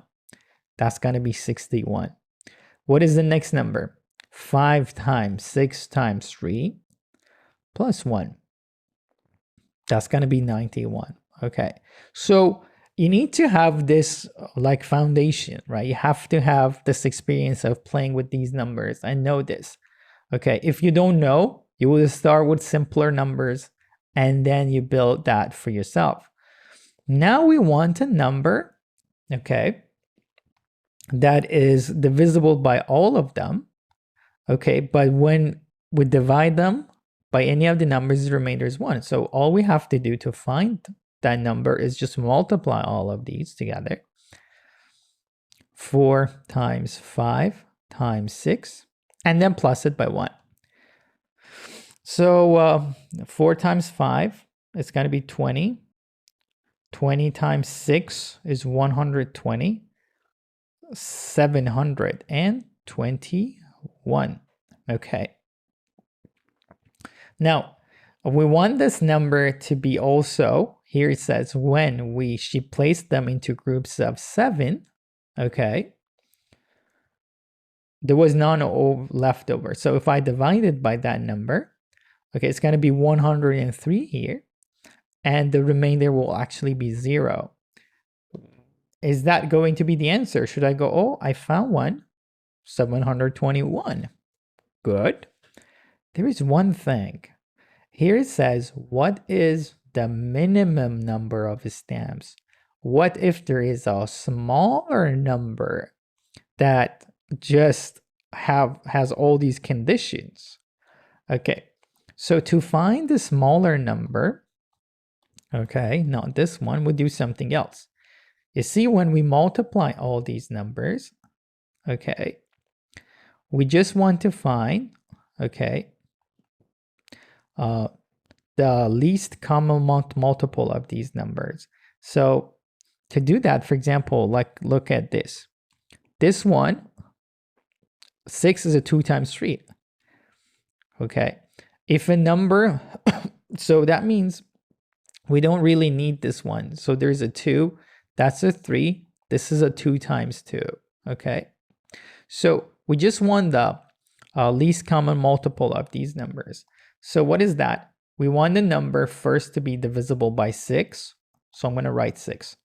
We want it to be divisible by 5. Okay. We want it to be divisible by 4, but it's already divisible by 2, right? Because there is a 2 in 6, 2 times 6. So I'm just going to multiply it by 2. And if a number is divisible by 6, we have 6 here. No need for this. No need for this. So the least common multiple is going to be 60. So then I have to add 1 to it. It's going to be 61. So you try that. So 61, when you divide it by any of these numbers, 2, 3, 4, 5, 6, the remainder will be 1. This is the smallest one, okay? 31 will not do that for you, okay? Because 31 is not going to be, not for 4, okay? Because 30 is not divisible by 4. So anyway, now what is the next number? The next number, the numbers are going to be like this: 61, 60 times 2, 121. And the next one, 60 times 3 plus 1, 181. And the next one, you see where I'm going with this? The next one will be 241. So we want a number, one of these that is divisible by 7 also, because when we divided by 7, there was no remainder.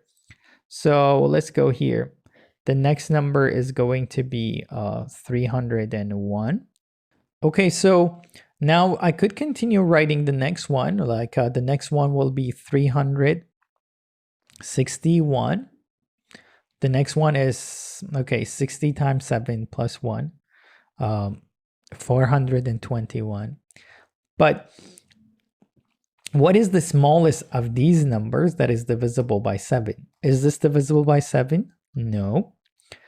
This one, no. How about this one? 181 divided minus 140 is going to be 41, is not divisible. So if you don't know how to do this, maybe you just go and just divide them by 7 quickly. See if there is a remainder here.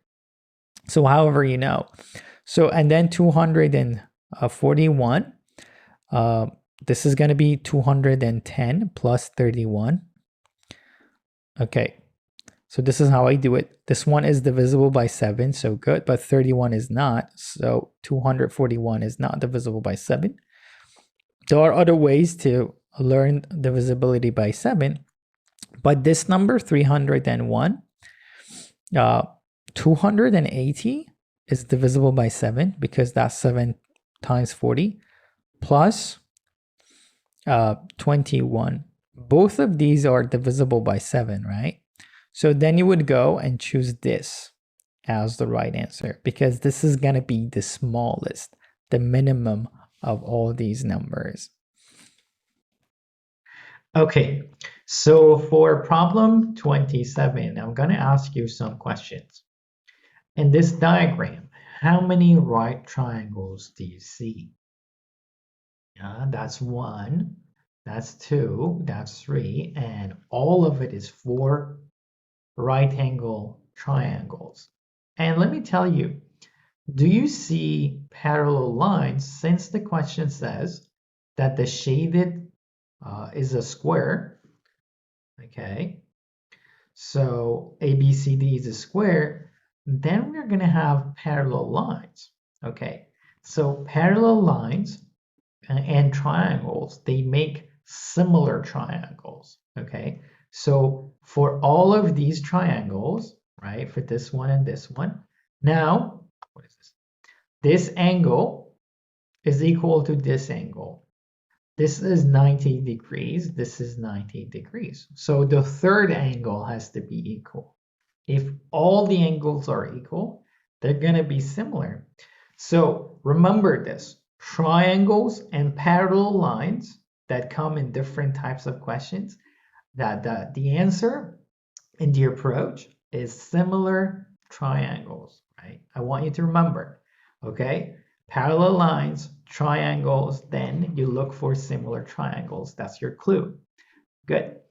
Now here it says, the small one here is 3. This one is 4. Then the large one is 5, right? We know that. Good. And what does really the question want? The question wants the side of the square. We're looking for this.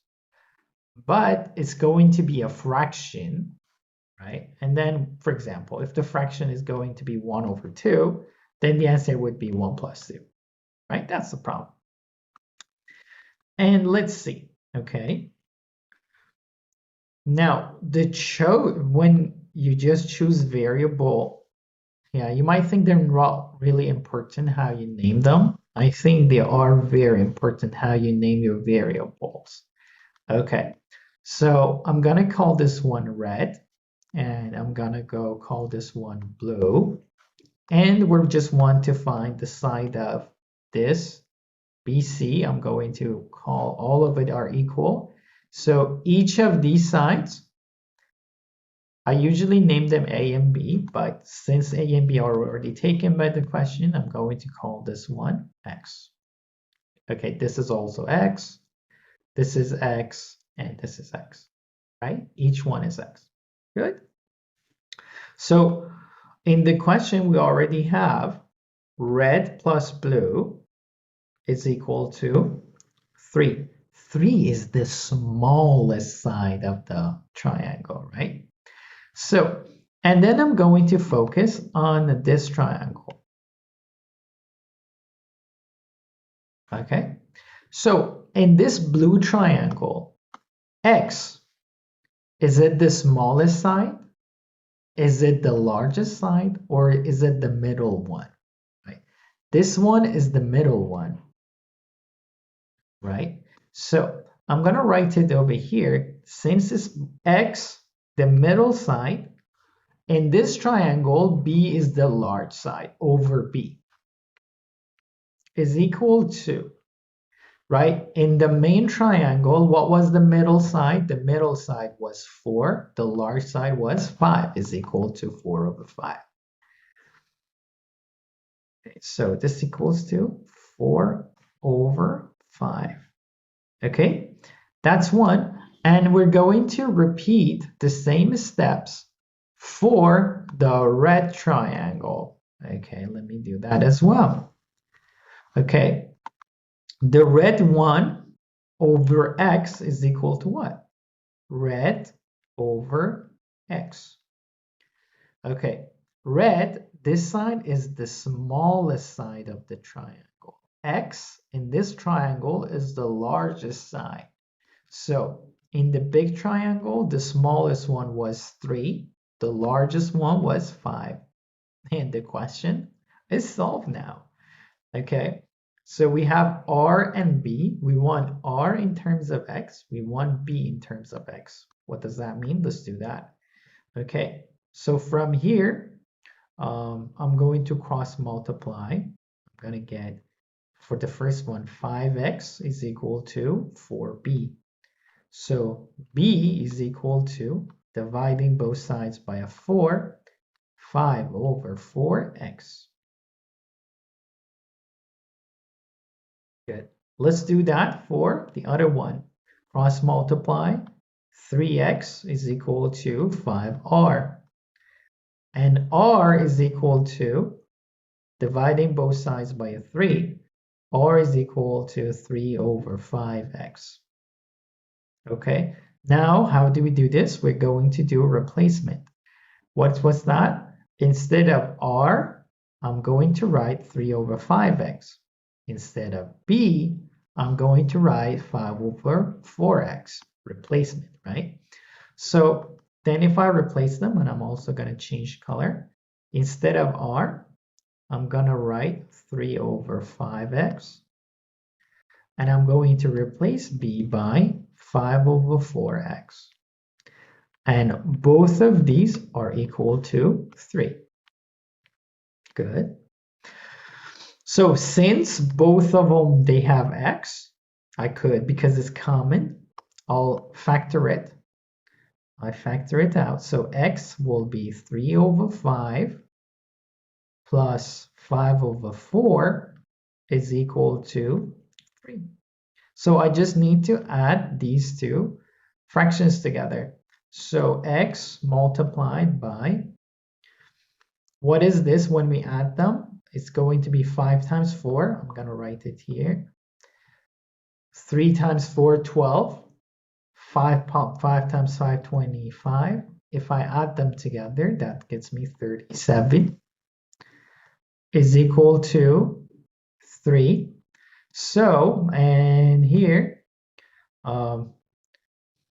let's see. So I'm going to go, x will be, I could multiply both sides by 20 over 37. I hope that confuses nobody.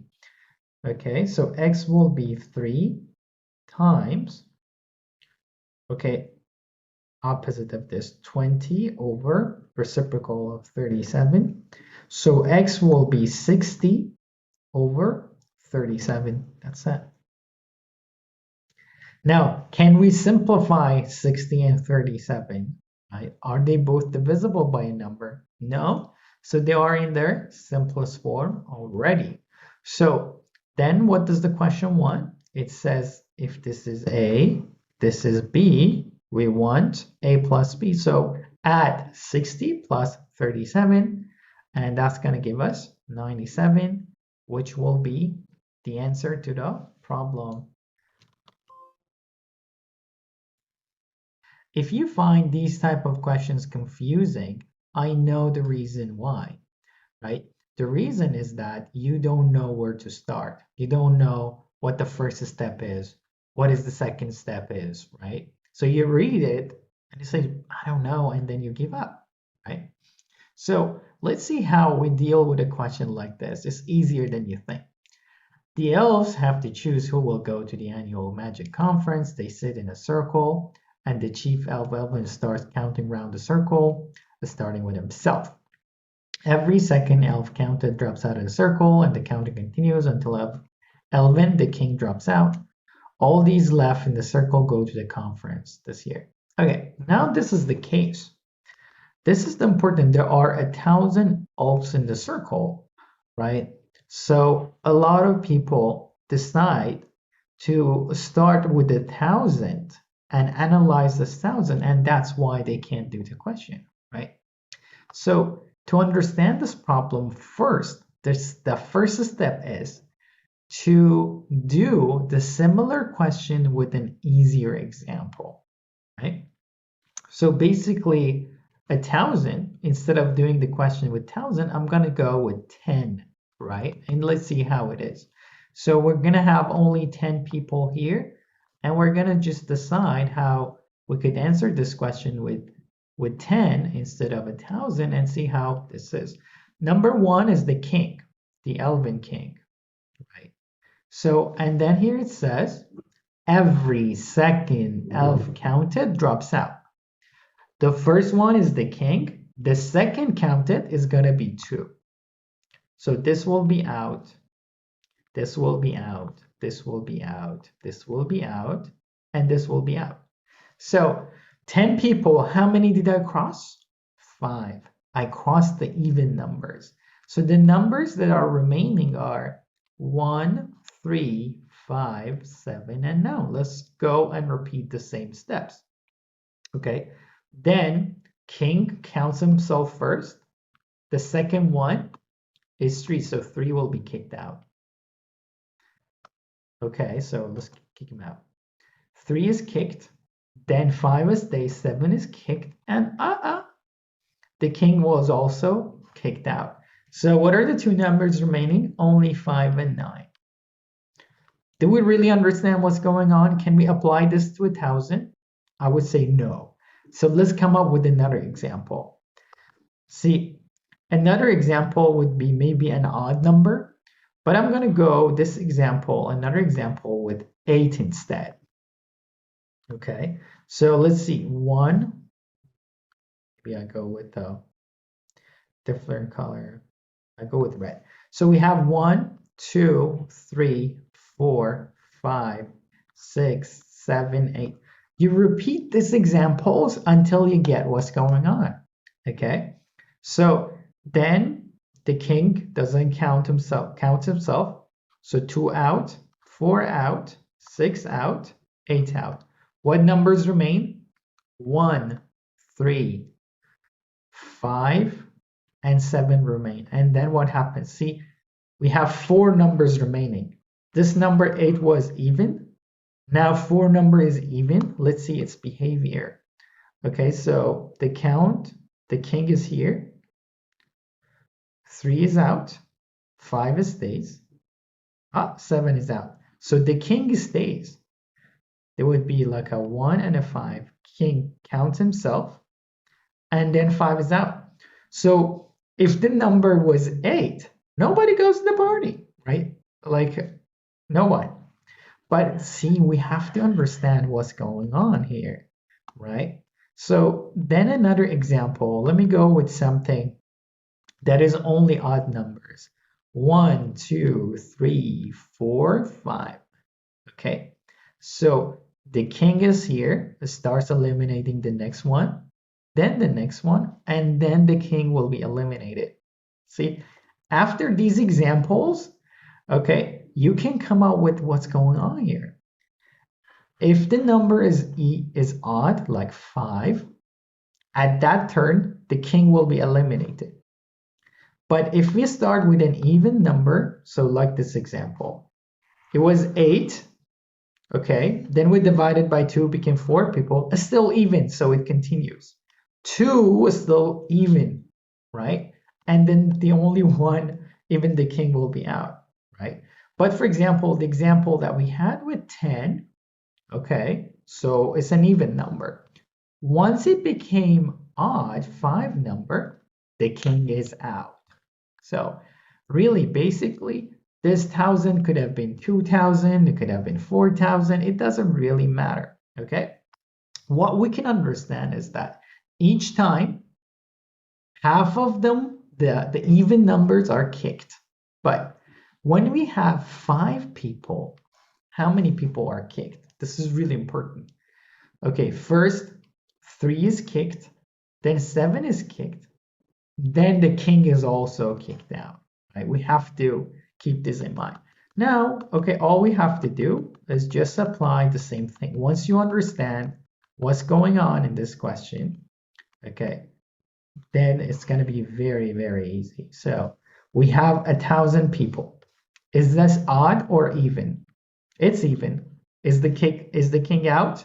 Are we going to kick out the king? No. It's just going to be, so half kicked, half stay. Again, we're going to do it another round. It's even, half kicked, half stay. Again, 125. Now, this is now special because for the first time we have 1, 2, 5.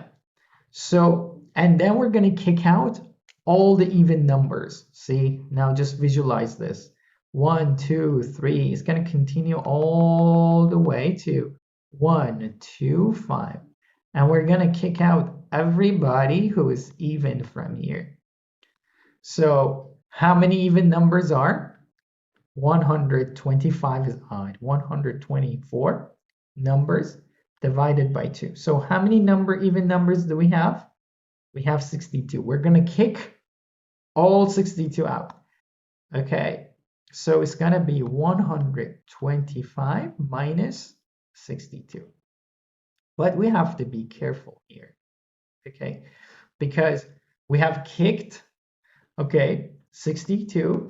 And once we are here, after we kick 124, sorry, we're kicking even numbers, 2, 4, 6. After we kick this, now once we go back, do we kick out the king or not? Am I going to go 63, all the odd numbers? If we kick out the king, we have to minus it by 1. Let's just see it here. Read the question.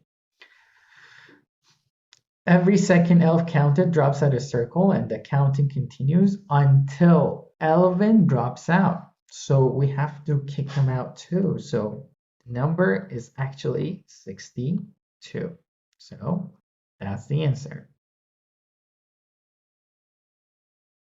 Now, as you see, I have a dumbbell, but the plates, they have different sizes, okay?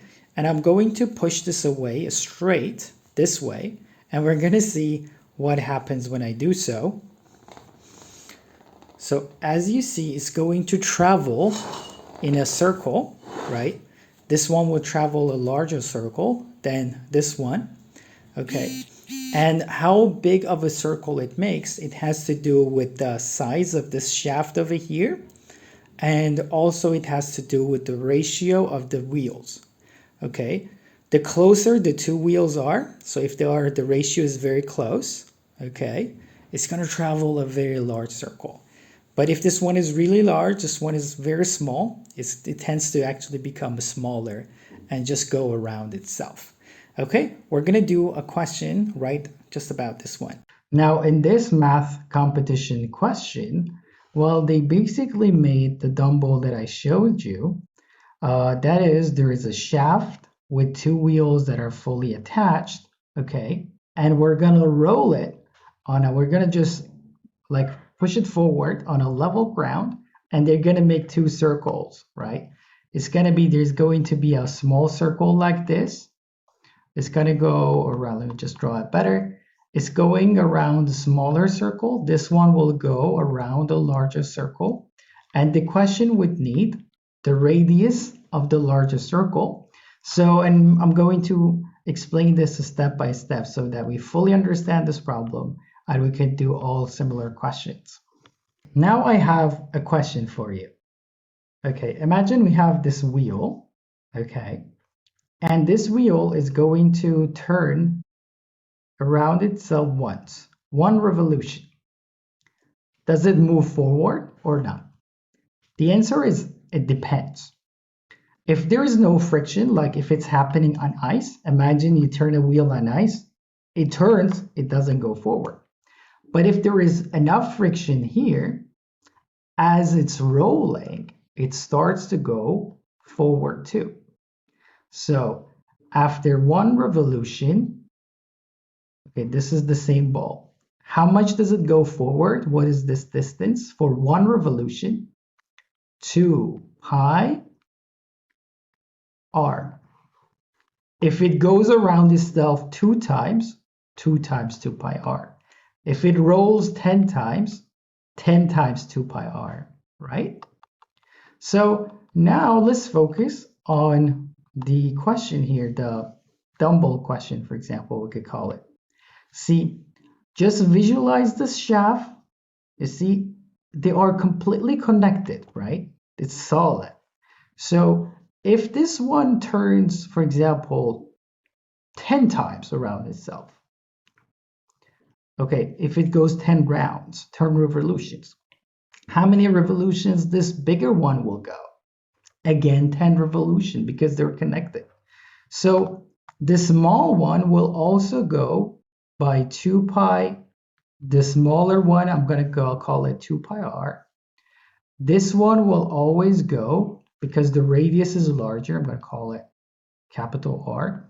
This one will always go with 2 pi r.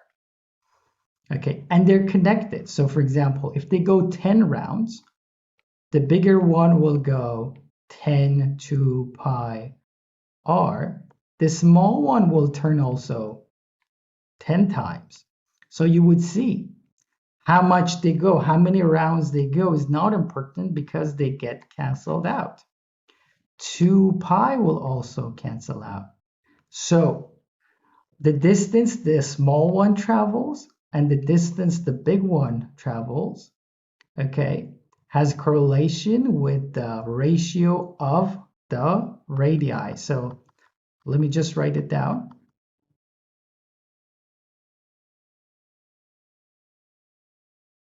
So this one, let's just see, let's just write up here. I'm going to draw this circle here. This is the small circle. This one is the big circle. So this one, the big circumference, okay, let's call this one a small c. So the small circumference, the big circle, the big C, right? The capital C. So the ratio of the circumferences is equal to the ratio of the radius, the big radius over the small radius. And this is the key. So I'm going to draw another diagram and we're going to continue this video. Now, what we learned so far is this. So is that the circumference of the large circle, if I call it C, over the circumference of the smaller circle made by the smaller disk, we just learned that this is equal to the ratio of these two. So I'm going to write it down and I'm going to cancel them. So the first one is 3 times 35. This one is 2 times 35. So when I simplify them, is the ratio is 3 over 2. Okay. And what does the question want? The question needs, we need to find this one, this large, okay, radius, but we don't have enough information. To find that, we also need this distance over here, okay? If we have this distance over here, okay, then we have answered the question. We're going to focus on this part. So I'm going to draw another diagram. So we're going to focus on this distance and then we will have the questions completely figured out. Okay, and now this is the final diagram that we need. Okay, so one thing is that the shaft and the two discs, right, they're always perpendicular and they're always making 90 degrees. Even when they are tilted a little, still they keep that 90 degree over here. So this is the 90 degree here. And how large is the shaft is 120 degrees. So when the two wheels are tilted, okay, the distance they have is going to be more than 120. At first, the distance is 120. But once we put them on the ground, this distance that we need is going to be more than 120.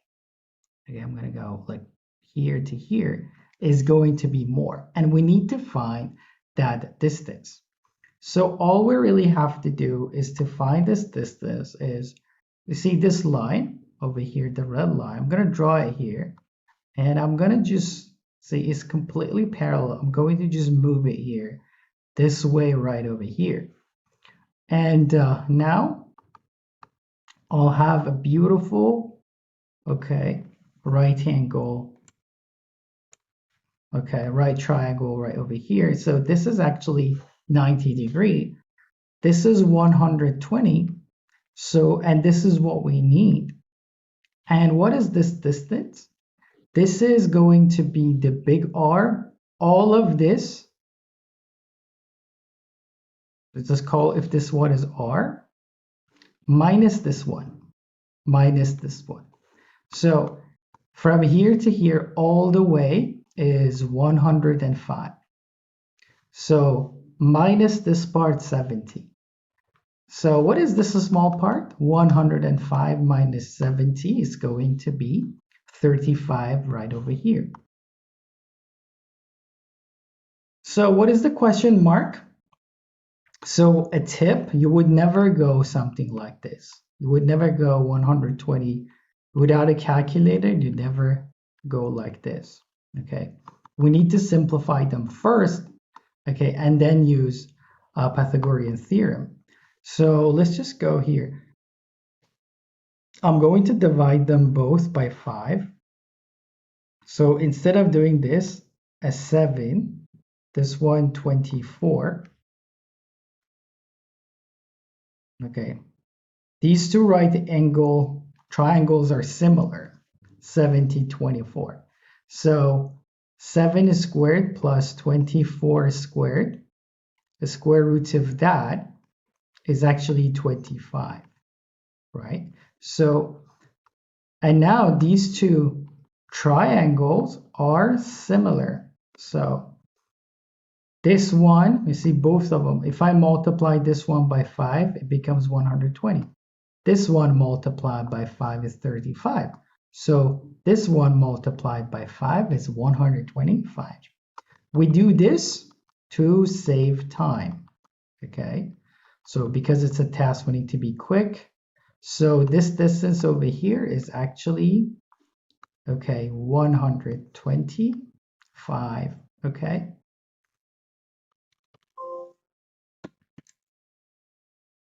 Okay, and now to find the answer, we just need to use a simple replacement to find the answer. The distance was 125, we just found that. And the large radius from here to here is going to be the small radius plus 125. Okay, and we also had the large radius over the small radius. Okay, is the same as the ratio of the big circumference and the small circumference, which we had, it was 3 over 2. So I'm going to go like this. And we're going to replace, instead of capital R, I'm going to write this. So we're going to have R plus 125 over R is 3 over 2, 3 halves. From here, I'm going to cross multiply, so I'm going to have 2R plus 250 is equal to 3R. So from here, we're going to have R is equal to 250.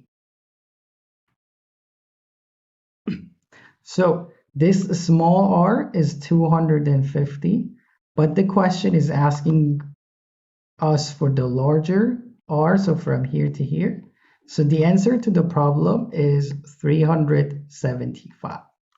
Welcome back to Mathics. In this video, I'm going to do this math competition question. The question is asking us to tile this 3x6 grid only using trominos. And trominos are 3 squared traced on a grid line. So for example, they could be like this, horizontal, or completely vertical. So for example, I could tile this grid maybe like this, okay? So how many ways are there to tile this 3x6 grid? So I've done a lot of different ways. The one that I think is the best is called recursive tiling. And we're going to learn that through one example. And if you have never heard of it or you don't know how to use it, this is the place to learn it, okay? Let's get started. Okay, in the example, we just saw that a 2x3 grid can be tiled in exactly 3 ways, maybe like this, maybe like this, 2, and number 3. So that's why I wrote it here. A 2x3 grid, okay, can be tiled in 3 ways. And we're going to focus on a 3x3 grid, okay? And we're going to use recursive tiling. Why is it recursive? Because when we're going to do 3x3, I'm going to use that previous information, okay? And how do we start about this recursive tiling? We're going to start from the top left corner. You could also go this one, this corner is just fine. You just choose any of them. And ask yourself this question. How many ways can I just tile this square only? Okay, so how many ways can we do that? Maybe we could go like this. Maybe we could go like this. Maybe we could go like that.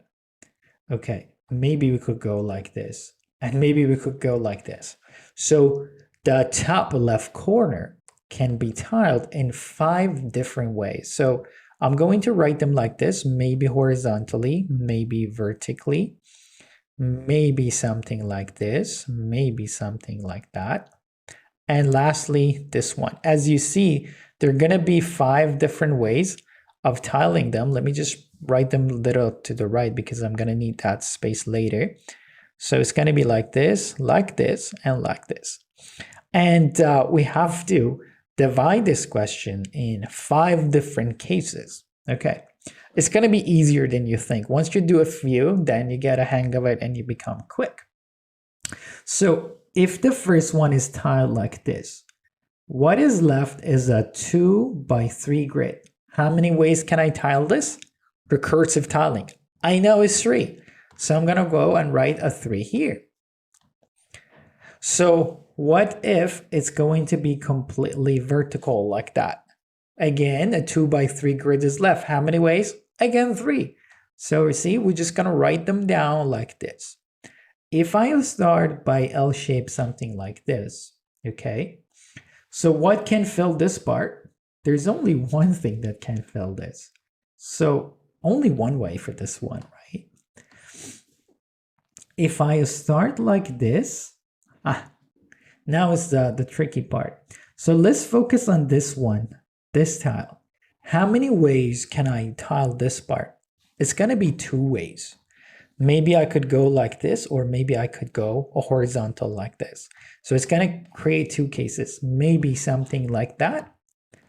Maybe something like this. So with this start, I'm going to have 2. So I'm going to write it here.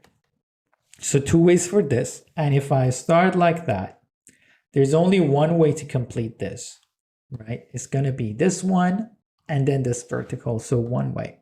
So a 3 by 3 grid, okay, can be tiled in exactly 3 plus 3 plus 1 plus 2 plus 1, which is going to be 10 ways, okay?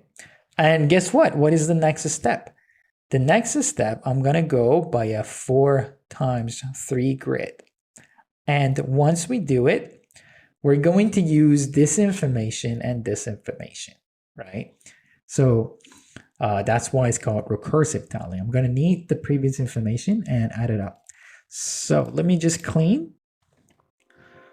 Okay, so we just need to repeat the same process for a 4 by 3 grid. What if we start by a horizontal line? Okay, and now let's focus on this. Ask yourself this. How many ways can I tile this specific square? The answer to this will be 2 ways, right? If I go the first one like this, the next one, maybe I could go a vertical like this, or I could go something like that, right? 2 ways and nothing else. Look again. When I do it like that, I have a 2 by 3 grid. So how many ways can I tile this?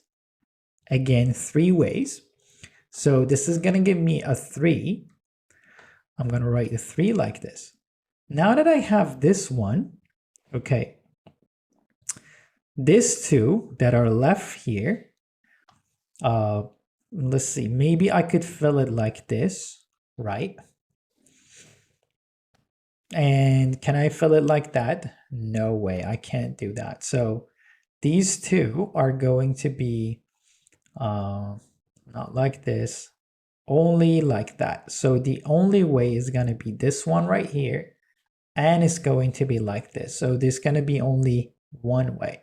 So if I start by a horizontal line, there's going to be only 4 ways of tiling this grid. So I'm going to go 4. And if I go with the vertical, the answer is very easy. What is left? A 3 by 3 grid. Do we have it? Yes. So it's going to be a 10. So this one, I'm going to write this one as 3 plus 1. The vertical one, I'm going to write it as 110. Now, what if I start by something like this? If I start by this, then you need to ask yourself, how can I fill this? How can I tile this a square? There is only one way. There's only one thing that is long enough to fit there. So it's going to be this one, right? So for this one, for this particular square, there are actually two ways, right? Maybe I go like this. That's one way. Or maybe I go horizontal and do it like this. So it's going to be only two ways. So if I start like that, okay, the answer is going to be only two. If I start like this, let's go and analyze this one. So let's focus on this. There's only two ways of tiling this. Maybe we could tile it like this. Maybe we tile it this way. If I tile it this way, this is a 2x3 grid. It's going to be three ways. And with this one, let's see. With this one, how many ways can we fill this? It's going to be only like that. So only one way, right? So if we start with this, it's going to be a 3 plus 1 again. I try to write it this one. I'm not going to write it as 4. Rather, I'm going to write it as 3 plus 1. The reason I write it as 3 plus 1 because this is this 3 over here that is being repeated. Okay. And lastly, what if I start this way? Okay. Then this one, there is only one way to do this. A 2x3 grid is left, which is going to give us an additional 3. So I'm going to go write another 3 right over here. So let's add up all of these things together. A 4, and a 10, 20. It's going to be a total of 23 for a 4x3 grid. Okay. Okay, let's go and repeat the same steps real quick. Okay, if we start with a horizontal one like this. Okay, so we have to focus on this square and ask ourselves, how many ways can I tile this square? This would be one way. Okay, this could also be another way. Or this particular square could be tiled with 3 horizontal dominoes. So, okay, it's going to give us three cases. This, easy peasy, because there are 3 ways to tile this one. So this one is 3. I'm going to clean it. So I'm going to write the 3 down. So here for this one, this square is going to be tiled in exactly 2 ways. If I tile it like this is going to give me a 3. Okay. And if I tile it like that, I think everything else will be forced because this one has to be like this and like that. So this one will also give us this one was a 3. This one was a 3 plus 1. And again, we have 2 ways of tiling this. Maybe if I tile it like that, it's going to give me a 3. If I tile it like this, okay, this one will be forced and this one will be forced. So the first one is going to be 3 of this and 2 extra. So I'm going to write it here. Let me clean everything. It's going to give us a 3 times 3 and then an additional 2. Okay. If we start with the vertical domino, a 4x3 grid will be left to tile, and we already have it here. So this one is the easiest. So we're going to have a 23. If I start like that, how many ways can I tile this one? There is only one way. Now for this part, is there only one way? No, there are 2 ways. If I tile it like that, it's going to give us a 3 as you see over here. Okay. And if I tile it this way, it's going to give us something like this. So all of this is going to give us a 3 plus 1. So I'm going to write it here, a 3 and a plus 1. Now, if we start with this square can be tiled in exactly 2 ways. Maybe like that, maybe like this. So this one is easy because it's going to give us 10 ways. of doing it. And this one, if I go like that, it's going to give us a 3. And if I go with the horizontal tromino, this will be forced, this will be forced. So this one is a 10 plus a 3 plus a 1. So let me write it here. A 10, a 3, and a 1. So now if we start with this is also easy because this will be forced. A 3 by 3 tromino is left, only 10. So you could see that there is definitely a pattern. This one will just go with the previous one. Okay, if you start with a shape like this, a tromino like this, it's going to give like that. So we could clearly see how they are actually being repeated now. So we just need to add them all together. It's going to be a 23, and it's going to be 2 10s, right? I'm going to just write that as 20. It's going to be 5 times 3. 3, 3, 3, 3 is going to be a 15. And there will be some extras. 1, 2, and 4. See, okay. And we just have to add them all up. This is going to be 53, 58, 60. Oh, I messed up. 43, 48, 58, and 4, 62. Okay. And you could see the pattern now. If you want to do programming, then you have to just do each one individually and sum them up. Okay, now we just have to do one more. Okay, now let's go and do this one last time for a 6x3 grid. Okay, we're gonna focus on that.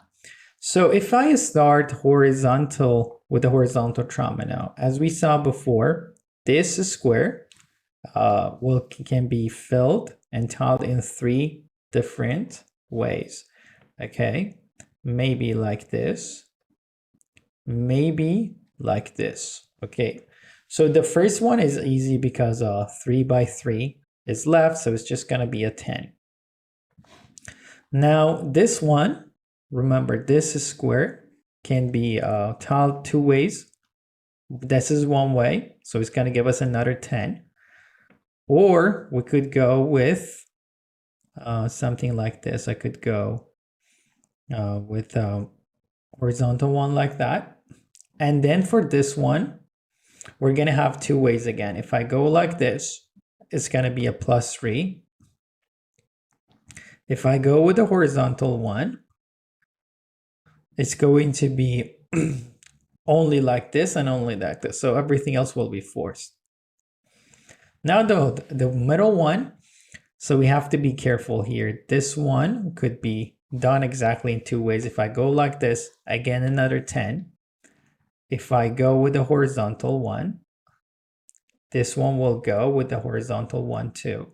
But this one, this can be exactly tiled in 2 ways. Maybe like this, maybe like this. So it's going to give us an additional 2. Okay.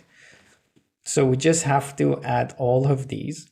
So it's going to be 3 10s and 1 3 and again 2 plus 1. So let me just go and clean everything here to prepare it for the next round. So it was like a 10 times 3. Okay, there was one of the previous one, a 3 like this, and there was a 2 and a 1 individual ones that were added. So if you start with the vertical one, it's the easiest because it's going to be just a 62. The previous number, I'm going to write a 62. If you start with a shape like this, then this one, as we saw before, will be forced. This one is going to get 2. If I go like that, easy. It's going to get us a 10. If I go like this, okay, for this one, again, we're going to have 2 ways. If I go like that, it's going to give us a 3. If I go with the horizontal, this one has to go, this one. So a 10 plus a 3 plus a 1. Okay, so this one is going to get us a 10, a 3, and a 1. So we have one more. This one is tricky. We have to be careful. If I go with this one can be tiled exactly two ways. Maybe like this, maybe like this. If I go like that, it's easy. A 4x3 grid, it's going to give us a 23. Okay. If I go like that, again, we're going to have to, if I go like this, it's going to give us a 10. And if I go horizontal like this one, if I go horizontal, didn't write it like that. If I go like that, it's a 10. If I go like this, then this one will also be forced. So from here, we have to be careful. This one could be tiled in two ways, maybe like that, maybe like this. So it's going to give us an additional 2. So 23, a 10, and a 2. Let me go write it. 23, 10, and a 2. And lastly, this one is easy because this one will just be, and it's going to give us another 23, and it's going to be all of it. So let's see here. This will help us to see the big picture of how each one is being repeated. Again, we're going to have one of the previous ones. Okay, how many 23s? As before, only 2 23s. What is before 23 is 10. How many 10s? Again, as before, we're supposed to have 5 plus 5 times 10.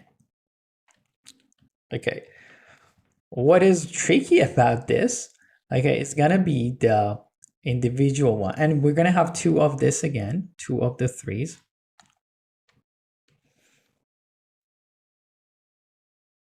And we're gonna have some random ones. These are gonna make it difficult, right? This is the difficult part. So it's gonna give us a plus 6. See, now we know the pattern, right? That means 1 of this, okay, 2 of this, 5 of this, 2 of this, and then we're gonna have this 6 extra one that we could actually calculate. Okay, so let's just add them all together. So I think I've done this before. The sum of all of this is actually gonna be 170, which is gonna be the answer to this problem. If you have different ways of doing this, please write it in the comment section. But I wanted everybody to see like how the recursive tiling work. You could also apply it to different kinds of tiling questions.